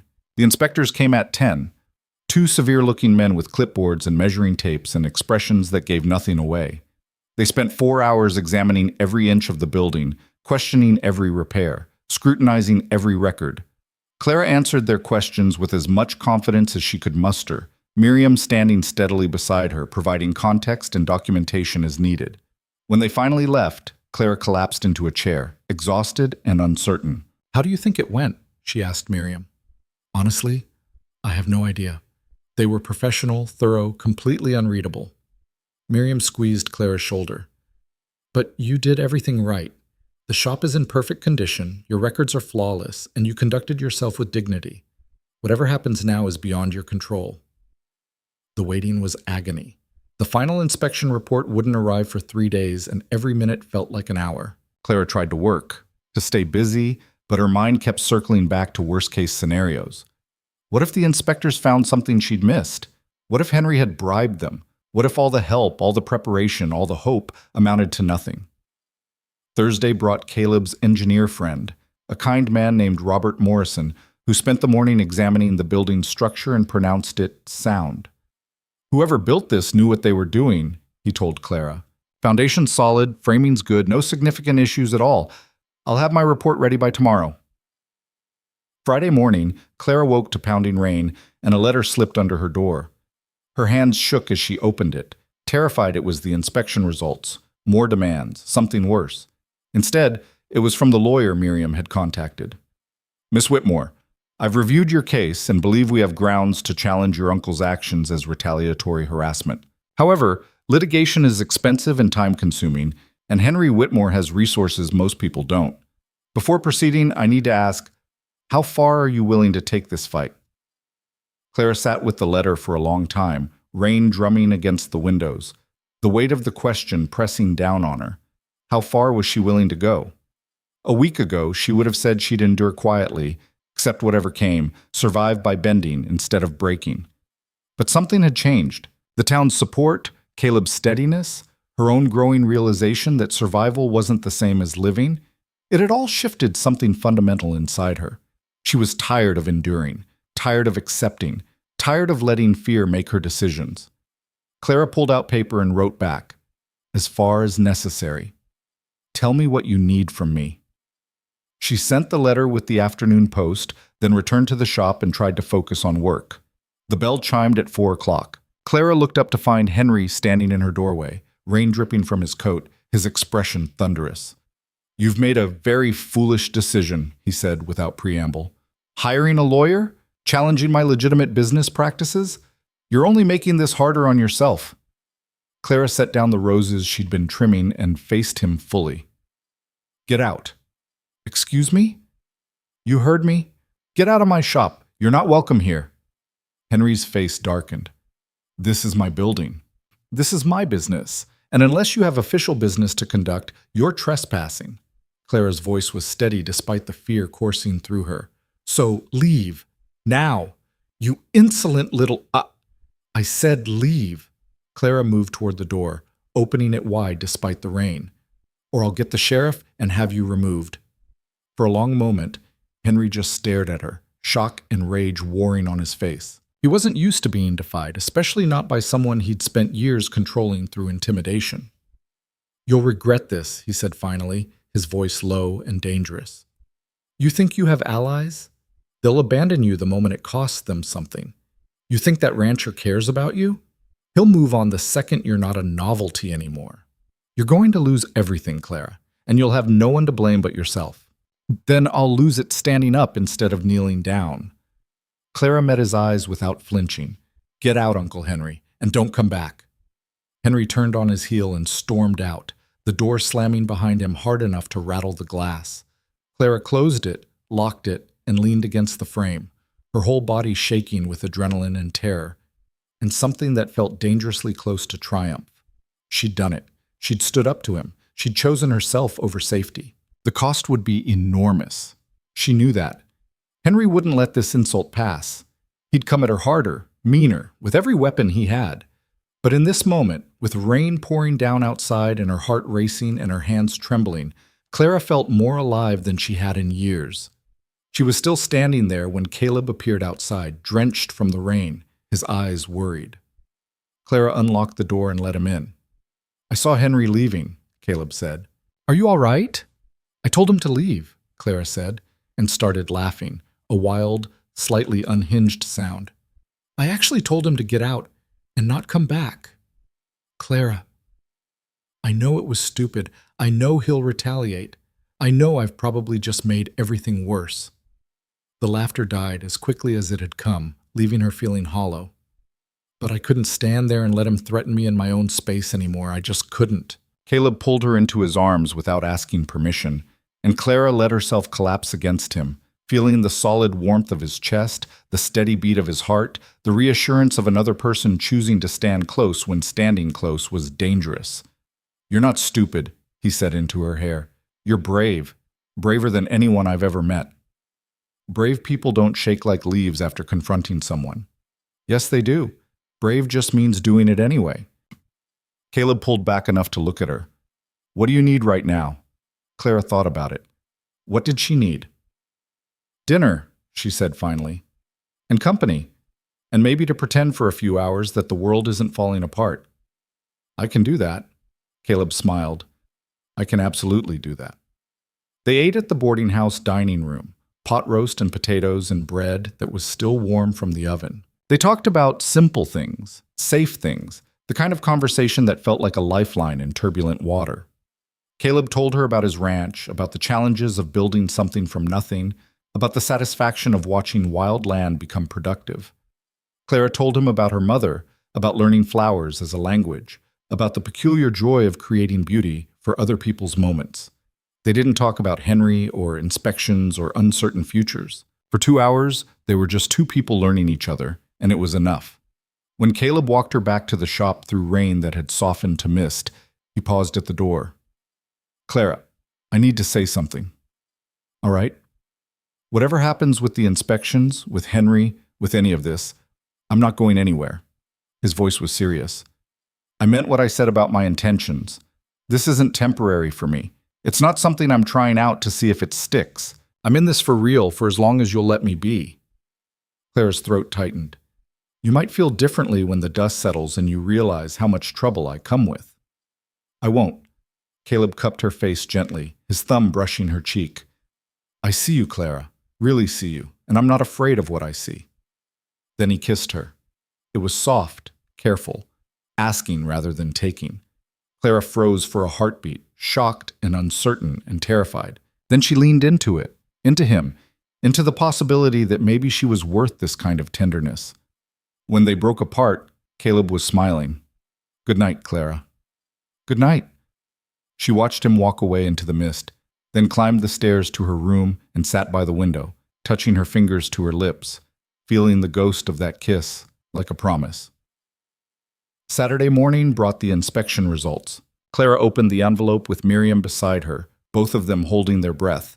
The words blurred at first, too dense with legal language to parse quickly. But as Clara read more carefully, the meaning became clear. The shop had passed. Every inspection, every requirement, every impossible standard Henry had imposed, passed. The building was sound, the business viable, the documentation complete. There were no grounds for eviction, no justification for terminating the lease, no legal basis for any of Henry's threats. Clara read the letter 3 times before she believed it. "We won," Miriam whispered. "Clara, we actually won." But the celebration was short-lived, because attached to the inspection results was another letter, this one from Henry's lawyers. While the property inspection found no immediate violations, Whitmore Holdings LLC has decided not to renew the lease when it expires in 90 days. Miss Whitmore has until June 1st to vacate the premises. This decision is final and not subject to appeal. Clara felt the triumph drain out of her like water from a cracked vessel. She'd won the battle, but Henry was still going to win the war. Miriam's hands clenched around the letter. "He can't do this. You passed every inspection. You met every requirement." "He doesn't need violations to refuse renewal. As landlord, that's his right." Clara's voice was hollow. "He knew all along that even if I passed, he'd still find a way to take the shop from me." Then we fight it. The lawyer said we have grounds for harassment. A lawsuit would take months, maybe years, and cost more than I'll ever have. Clara took the letter back and folded it carefully, her movements mechanical. Henry wins. He always wins. No. Miriam's voice was fierce.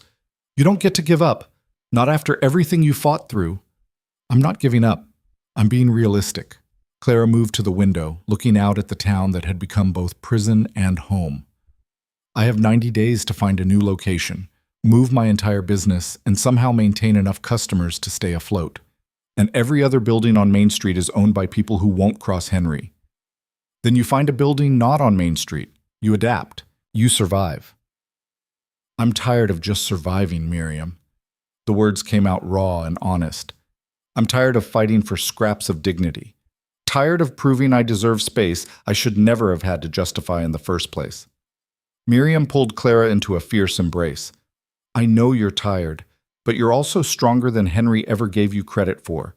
Don't let him take that from you. Clara wanted to believe her, wanted to summon the same defiance she'd felt telling Henry to leave her shop.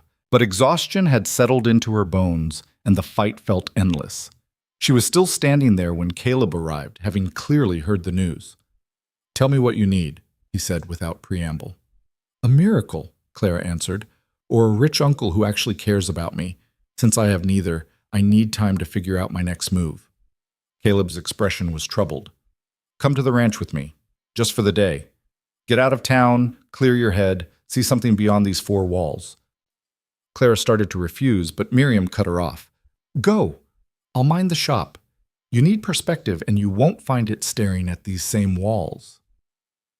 So Clara went, climbing into Caleb's wagon for the 20-mile ride to his land. The morning was clear and cold, the kind of weather that made everything feel sharp and defined. They rode in silence for the first hour, the town falling away behind them until there was nothing but open country and endless sky. Finally, Caleb spoke. I have a proposition for you. Clara's stomach tightened. If it involves money, it doesn't, not directly. He kept his eyes on the road ahead. It involves land and partnership and a future that doesn't depend on Henry's permission. I'm listening. You need a new location. I have 2,300 acres with a creek, good soil, and enough space to build whatever you need. Caleb paused. Build your shop on my land, not as a favor, as a business arrangement. You provide flowers for the ranch house. Help me establish gardens that'll make the place livable. In exchange, you have a permanent location that no one can take from you. Clara's heart raced. That's too much. It's practical. I need someone who understands growing things. You need land that's yours to use. We both benefit. And what happens when our courtship ends? When you realize I'm not what you thought?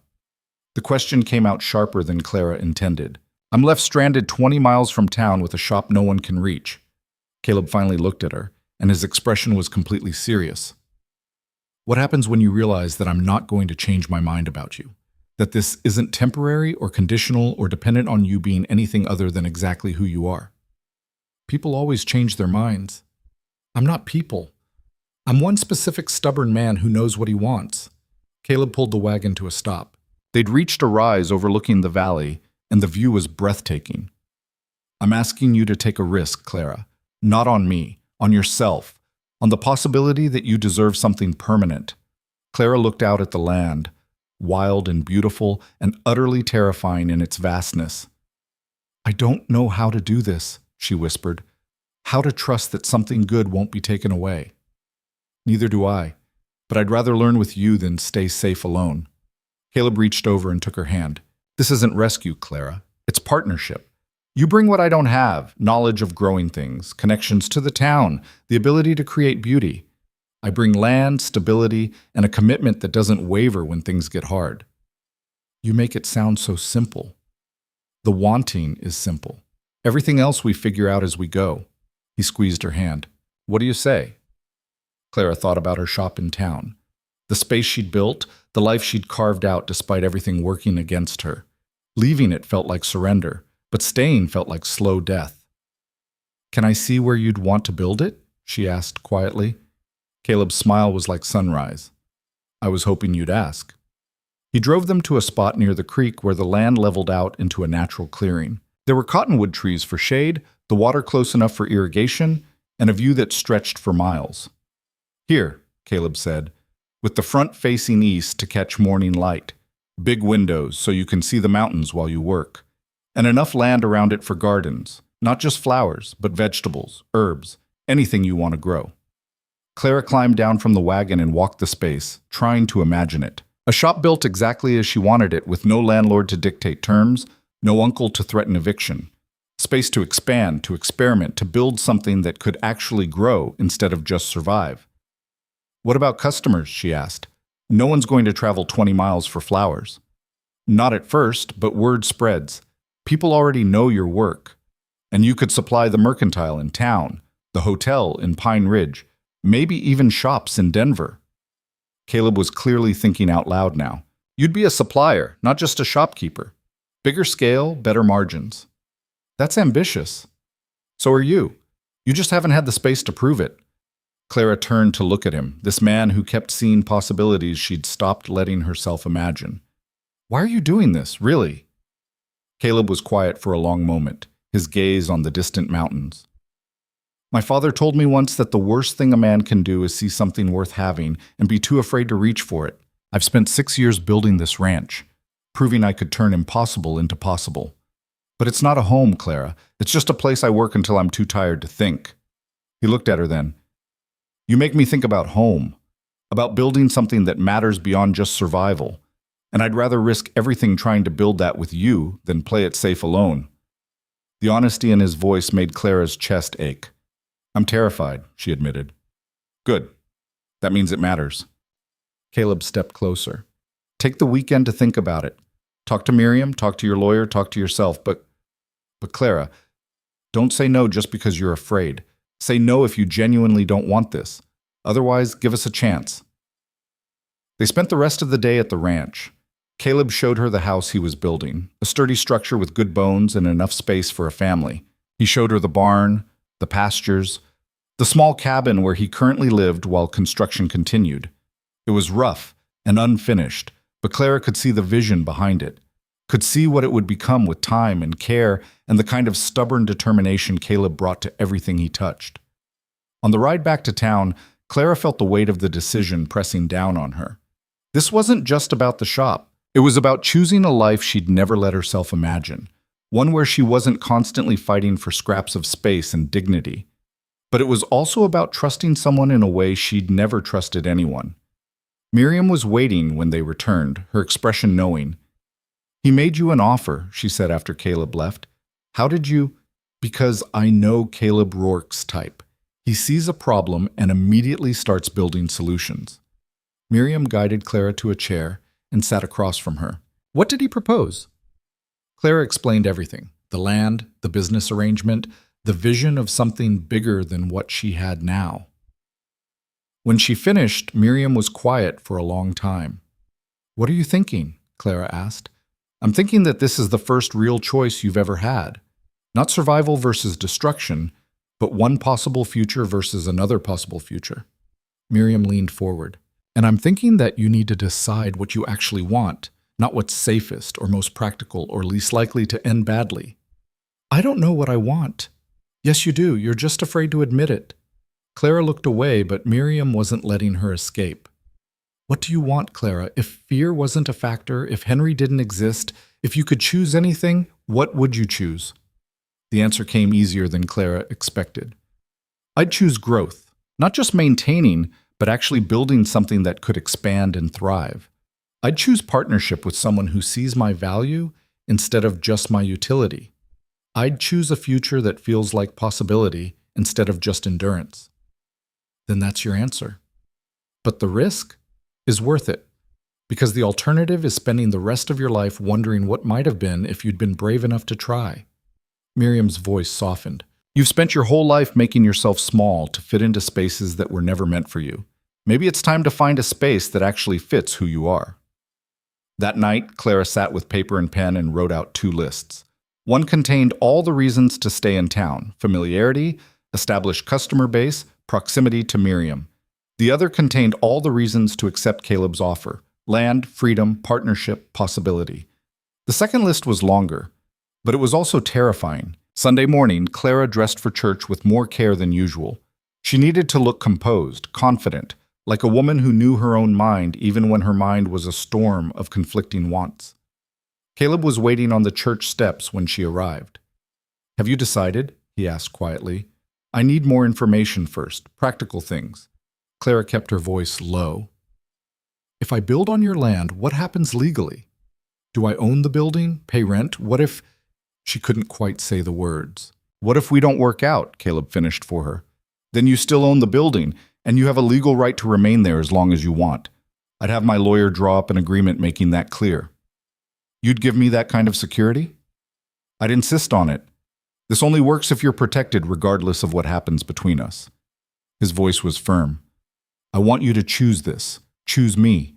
Because you want to, not because you're financially dependent on it." Claire's throat tightened. That's more fairness than I expected."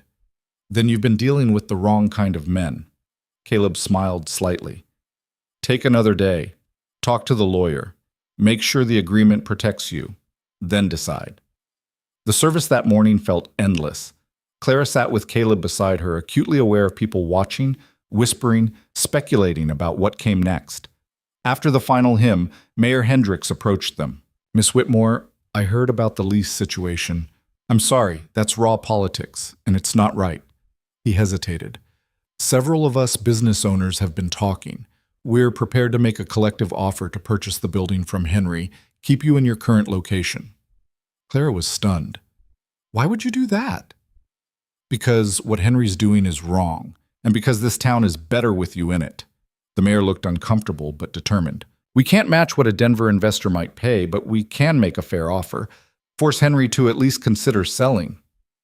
"He won't sell. Not to you, not to anyone who'd let me stay." "Maybe, maybe not.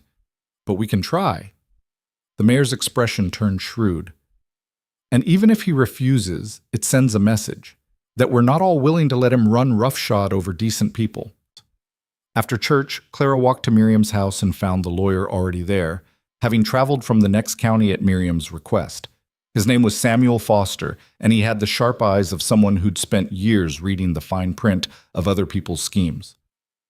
"Miss Whitmore," he said without preamble, "I've reviewed your situation and Caleb Rourke's proposal. With proper legal protection, it's actually quite sound. Better than your current arrangement, in fact." "How so?" "Right now, you have a lease that can be terminated at will. Under Rourke's proposal, you'd own the building outright. The land lease would be long-term, say 99 years, with renewal options. Even if your personal relationship ends, your business relationship is protected by contract." He pulled out papers covered in dense legal language. "I took the liberty of drafting an agreement. It gives you ownership of any structures you build, guarantees access regardless of personal circumstances, and includes buyout provisions if you ever choose to leave. Rourke would maintain ownership of the land but couldn't interfere with your business operations." Clara read through the documents slowly, looking for traps. She found none, just page after page of protections, contingencies, and clauses designed to ensure she couldn't be leveraged or controlled. "This is fair," she said finally, surprised. "More than fair. Generous, actually." Foster's expression was approving. "Rourke insisted on every protection I suggested. Most men would have fought at least some of them. He wanted them all." Clara felt something shift in her chest, a loosening of the fear that had kept her from trusting this was real. "If I sign this, what happens next?" "You and Rourke both sign. I file it with the county. You have 30 days to begin construction before the agreement activates, which gives you time to arrange the build while finishing out your current lease." Foster pulled out another document. "I also prepared a response to Henry's eviction notice. It doesn't challenge his right to refuse renewal, but it does put on record the timing and circumstances. Creates a paper trail if you ever need to prove harassment." Clara looked at Miriam, who nodded encouragingly. "Do it," Miriam said. "Protect yourself legally, then make your decision about everything else." So Clara signed. Then she walked to the boarding house where Caleb was staying and knocked on his door. He answered immediately, hope and worry warring on his face. "The lawyer says the agreement is fair," Clara said without preamble. Better than fair, actually. So I have a question. Anything. Why are you giving me this much protection? Most men would want leverage, insurance, some way to maintain control. Caleb stepped out into the hallway, closing the door behind him. Because I don't want control. I want partnership, real partnership, where you're free to choose me every day instead of trapped into staying. His voice was steady and sure. And because if I'm wrong about us, if this doesn't work the way I think it will, I'd rather lose you knowing you're safe than keep you knowing you're trapped. Clara's eyes burned with tears she refused to let fall. You keep saying things like that, things that make me want to trust this is real. It is real. I promise you, Clara. This is the most real thing I've ever felt. Clara took a breath, then another, feeling the weight of everything pressing down on her. The fear, the hope, the terrifying possibility that maybe, finally, she'd found something worth the risk. I need to see it, she said. The land where we'd build. I need to stand there and imagine it real before I can decide. Then let's go, right now. They rode out in the afternoon light, the world golden and sharp with spring beginning to edge toward summer. When they reached the clearing by the creek, Clara climbed down and walked the space slowly, deliberately, trying to see it the way Caleb saw it. A shop with big windows and space to expand, gardens stretching toward the creek, room to grow not just flowers, but a life that felt like more than just survival. Tell me what you see, Caleb said quietly. Clara closed her eyes and let herself imagine it. I see morning light through east-facing windows, rows of seedlings getting stronger every day, a workbench where I can actually spread out instead of cramping everything into corners. She opened her eyes. I see something permanent, something that's really mine. Is that what you want? Clara turned to face him. I want to stop being afraid. I want to build something that can't be taken away by men who think my value is measured by their approval. I want partnership with someone who sees me as whole instead of broken. Her voice caught. I want this. All of it. I'm just terrified it'll disappear. Caleb crossed the distance between them and took her hands. Then we build it together. And every day it doesn't disappear, you'll trust a little more. And every day I prove I meant what I said, you'll fear a little less. He squeezed her hands gently. I can't promise it'll be perfect, but I can promise I'll be here. Every day, every challenge, every moment you doubt, I'll be here. Clara looked up at him, at this man who kept choosing her when the world had taught her no one would, and felt the last of her resistance crumble. All right, she whispered. Yes, let's build it. Caleb's smile was brilliant. Then he kissed her, not carefully like before, but with a certainty that took her breath away. When they broke apart, Clara was laughing and crying at once, overwhelmed by the magnitude of what she'd just chosen. When do we start? She asked. Tomorrow. We'll file the agreements, hire builders, start clearing the site. Caleb's enthusiasm was infectious. You'll need to design the shop exactly how you want it. No compromises, no making do with less than perfect. That feels impossible. I've never had that kind of freedom. Get used to it. This is your project, your vision. I'm just providing the land and the support. They stayed until sunset, planning and dreaming and marking out where everything would go. By the time they rode back to town, Clara felt lighter than she had in years, but reality was waiting in the form of a crowd gathered outside her shop. Clara's heart sank when she saw Henry standing on the steps, flanked by two men she didn't recognize. There she is, Henry announced as Clara climbed down from the wagon. The woman who thinks she can defy consequences. What's going on? Clara asked, keeping her voice steady despite her racing heart. I came to inform you personally that your lease termination has been accelerated. You have 30 days, not 90, to vacate. Henry's smile was cruel. Turns out there's a clause about moral conduct, and your inappropriate relationship with Mr. Rourke qualifies as violation enough. The crowd murmured. Caleb stepped forward, his expression dangerous. That's slander, Whitmore, and you know it. Is it? You've been courting her publicly for barely 2 weeks, moving awfully fast, aren't you? Henry's eyes gleamed. Makes people wonder about your true intentions, about what kind of woman jumps from humiliation to courtship so quickly. Careful. Caleb's voice was deadly quiet. You're talking about the woman I intend to marry. The words dropped like stones into still water. Clara's breath caught. Mary. He'd said Mary. Henry's smile faltered. You can't be serious. Completely serious. Caleb moved to stand beside Clara, taking her hand in full view of everyone. I intended to ask more privately, but you forced my hand, so I'll ask here, now, in front of everyone. He turned to Clara, and his eyes were steady and sure. Clara Whitmore, will you marry me? Not because of Henry or leases or any of this mess, but because I love you. Because you're the strongest, kindest, most remarkable woman I've ever known. Because I want to build a life with you that's ours. No compromises, no making do, just us building something real together. Clara couldn't breathe, couldn't think past the rush of emotion threatening to overwhelm her. Everyone was watching, waiting, the whole town holding its breath. She looked at Caleb, at this man who'd defended her when no one else would, who'd seen her value when the world insisted she had none, who'd offered partnership instead of rescue, and freedom instead of control. Yes, she said, her voice clear and strong. Yes, I'll marry you. The crowd erupted, some in celebration, some in shock, some in disapproval, so thick she could taste it. But Clara didn't care, because Caleb was kissing her in front of everyone, claiming her publicly and permanently, and for the first time in her life she felt chosen. Henry's face had gone purple with rage. This is absurd. You barely know each other. This is clearly a scheme to... To what? Caleb challenged, not letting go of Clara. To build a life together? To choose happiness over other people's approval? Yes, guilty on both counts. She's using you. Can't you see that? She's desperate and grasping and... Enough! Mayor Hendricks stepped forward from the crowd, his expression stern. Henry, you've made your point. You're refusing to renew the lease. That's your right, however unkind. But you don't get to stand here and insult Miss Whitmore's character. Her character? She's a respected businesswoman who served this community faithfully for 5 years, the mayor interrupted.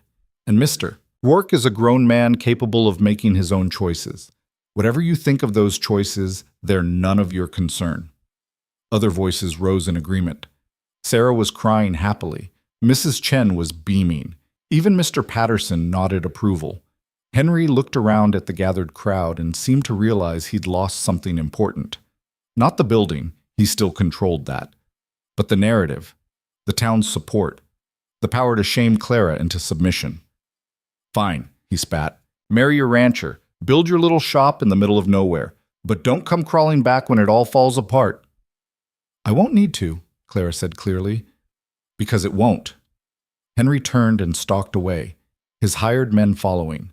The moment he was gone, the crowd surged forward.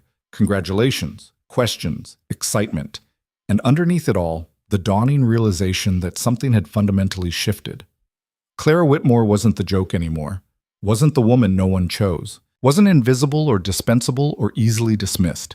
She was Caleb Rourke's intended wife, and that changed everything. The next month passed in a blur of activity. Clara worked her final days in the town shop while simultaneously planning the new one. Caleb hired builders who worked with astonishing speed, and the structure began to take shape exactly as she'd imagined. The town's response was mixed. Some people celebrated the engagement genuinely. Others whispered that it wouldn't last, that Clara had trapped Caleb somehow, that disaster was inevitable. Clara learned to ignore the whispers. She had more important things to focus on. The shop took shape beautifully, windows facing east, a workbench twice the size of her old one, storage space that felt luxurious after years of cramming supplies into corners. There was room for a small greenhouse, gardens stretching toward the creek, even quarters above the shop where Clara could stay when she needed to work late. It was more than she'd imagined, better than she'd let herself hope for. 3 weeks after the engagement, on a Saturday morning in late May, Clara opened her new shop for the first time. The building gleamed in the morning light, fresh paint and new glass and the smell of sawdust still lingering in the air. She'd moved her tools, her supplies, her carefully cultivated stock of flowers and seeds, and everything that made the work possible. Standing in the doorway, looking out at land that stretched forever, Clara felt something unfamiliar settle in her chest. Peace. Actual, genuine peace. Caleb appeared from the house, carrying coffee and looking rumpled from sleep. "Ready for your first day?" he asked. Terrified, Clara admitted. What if customers don't come this far? What if I can't make enough to justify all this? Then we adapt, try something new, figure it out together. Caleb handed her the coffee and kissed her temple. But I think you'll be surprised. Word's already spreading. He was right. By noon, 3 wagons had arrived, customers willing to make the journey for Clara's work. By evening, she had orders that would take a week to fill. The months that followed established a rhythm. Clara worked her shop, expanding into supplying hotels and mercantiles across 2 counties. Caleb worked his ranch, building it into something profitable and sustainable. And every evening, they came together and talked about their days, their challenges, their small victories. They were married in September on the anniversary of the day Caleb first noticed her with the autumn flowers. The ceremony was small, just Miriam, the mayor's family, a handful of friends who'd supported them through everything. Henry didn't attend. Clara hadn't expected him to, but standing beside Caleb in the clearing by the creek, speaking vows that promised partnership and equality and choosing each other daily, Clara felt the last weight of her past lift away. She wasn't the woman no one chose anymore. She was chosen, daily, deliberately, completely. And more importantly, she'd chosen herself. Chosen to believe she deserved more than endurance. Chosen to risk everything for the possibility of something real. The reception was held in the new shop, flowers everywhere, laughter echoing off the walls Clara had built with her own determination and other people's unexpected support. Late in the evening, when most guests had gone home and only Miriam remained, Clara stood at the window, looking out at the land she'd been so terrified to claim. "You did it," Miriam said quietly, coming to stand beside her. "You took the impossible and made it real." "We did it," Clara corrected. "I couldn't have done this alone." "Maybe not. But you had to be brave enough to let people help. That was all you." Miriam squeezed her hand. "Your mother would be proud. I know I am." Clara's throat tightened with emotion. "Thank you for everything, for believing I was worth fighting for even when I didn't believe it myself." "You were always worth it. You just needed to see it." After Miriam left, Clara and Caleb stood together in the doorway of their shop, his arm around her shoulders, her head against his chest. "Happy?" Caleb asked quietly. Clara thought about it. Thought about the journey from that horrible Valentine's Day to this moment. Thought about everything she'd survived, everything she'd built, everyone she'd become. "Yes," she said simply. "I'm happy."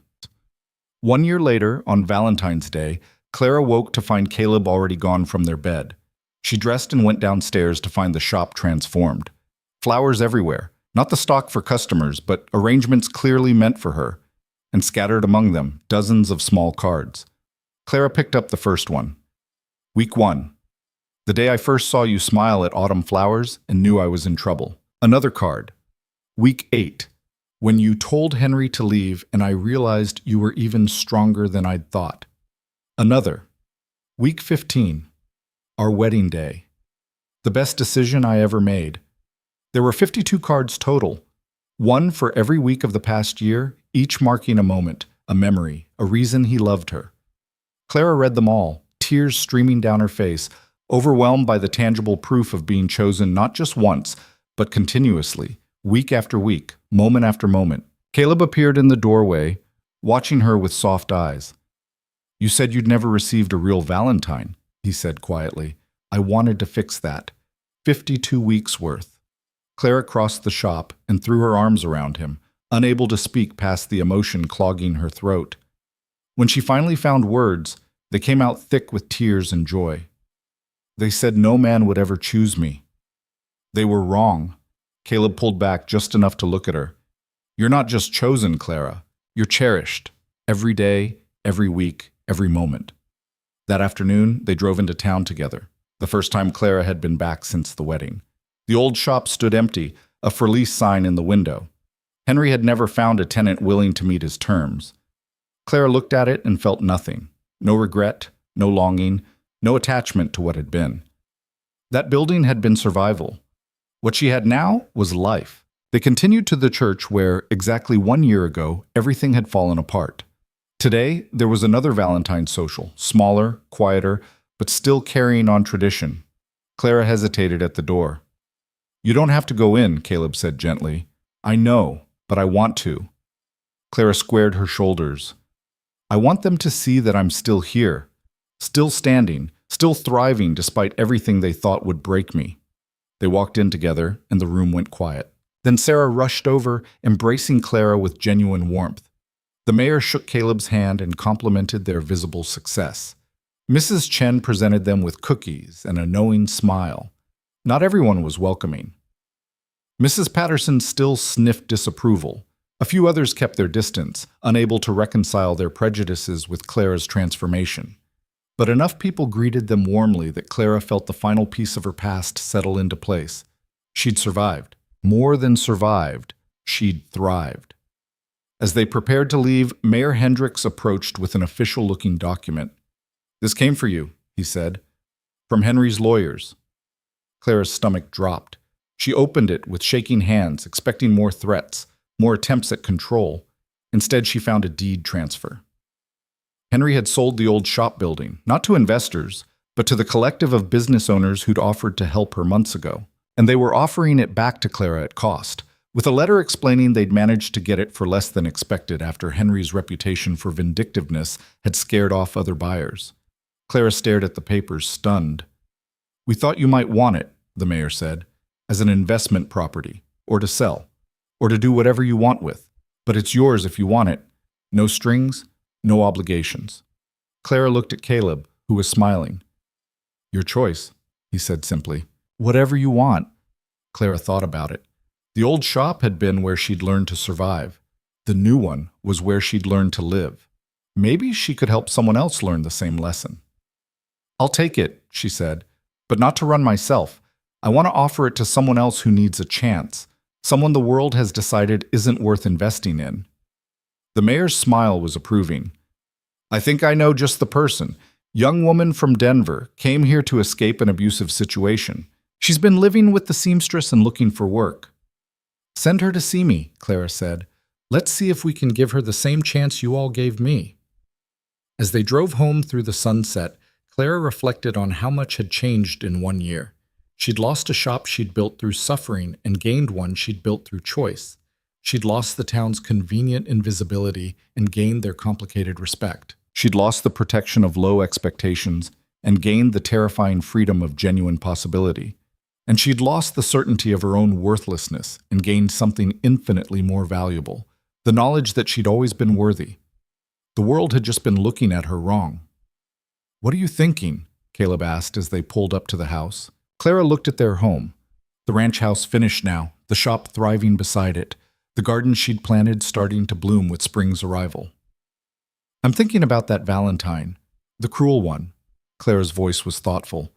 "It said I was too wide for any man's arms, too plain for any man's eyes, too desperate for any man's heart. All lies. Maybe.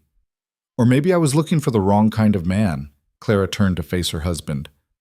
"Because your arms hold me perfectly. Your eyes see me clearly, and I was never desperate for just any heart. I was waiting for one that actually matched mine."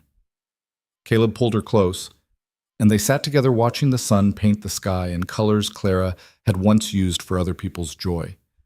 Now the beauty was hers. The life was hers. The choice was hers. And every single day she chose this. Chose him. Chose herself. She'd been told she was the woman no one would choose. They'd been wrong. She was the woman who'd learned to choose herself first, and in doing so, became someone worth choosing. The sun set over land that stretched forever, and Clara smiled, finally and completely at peace.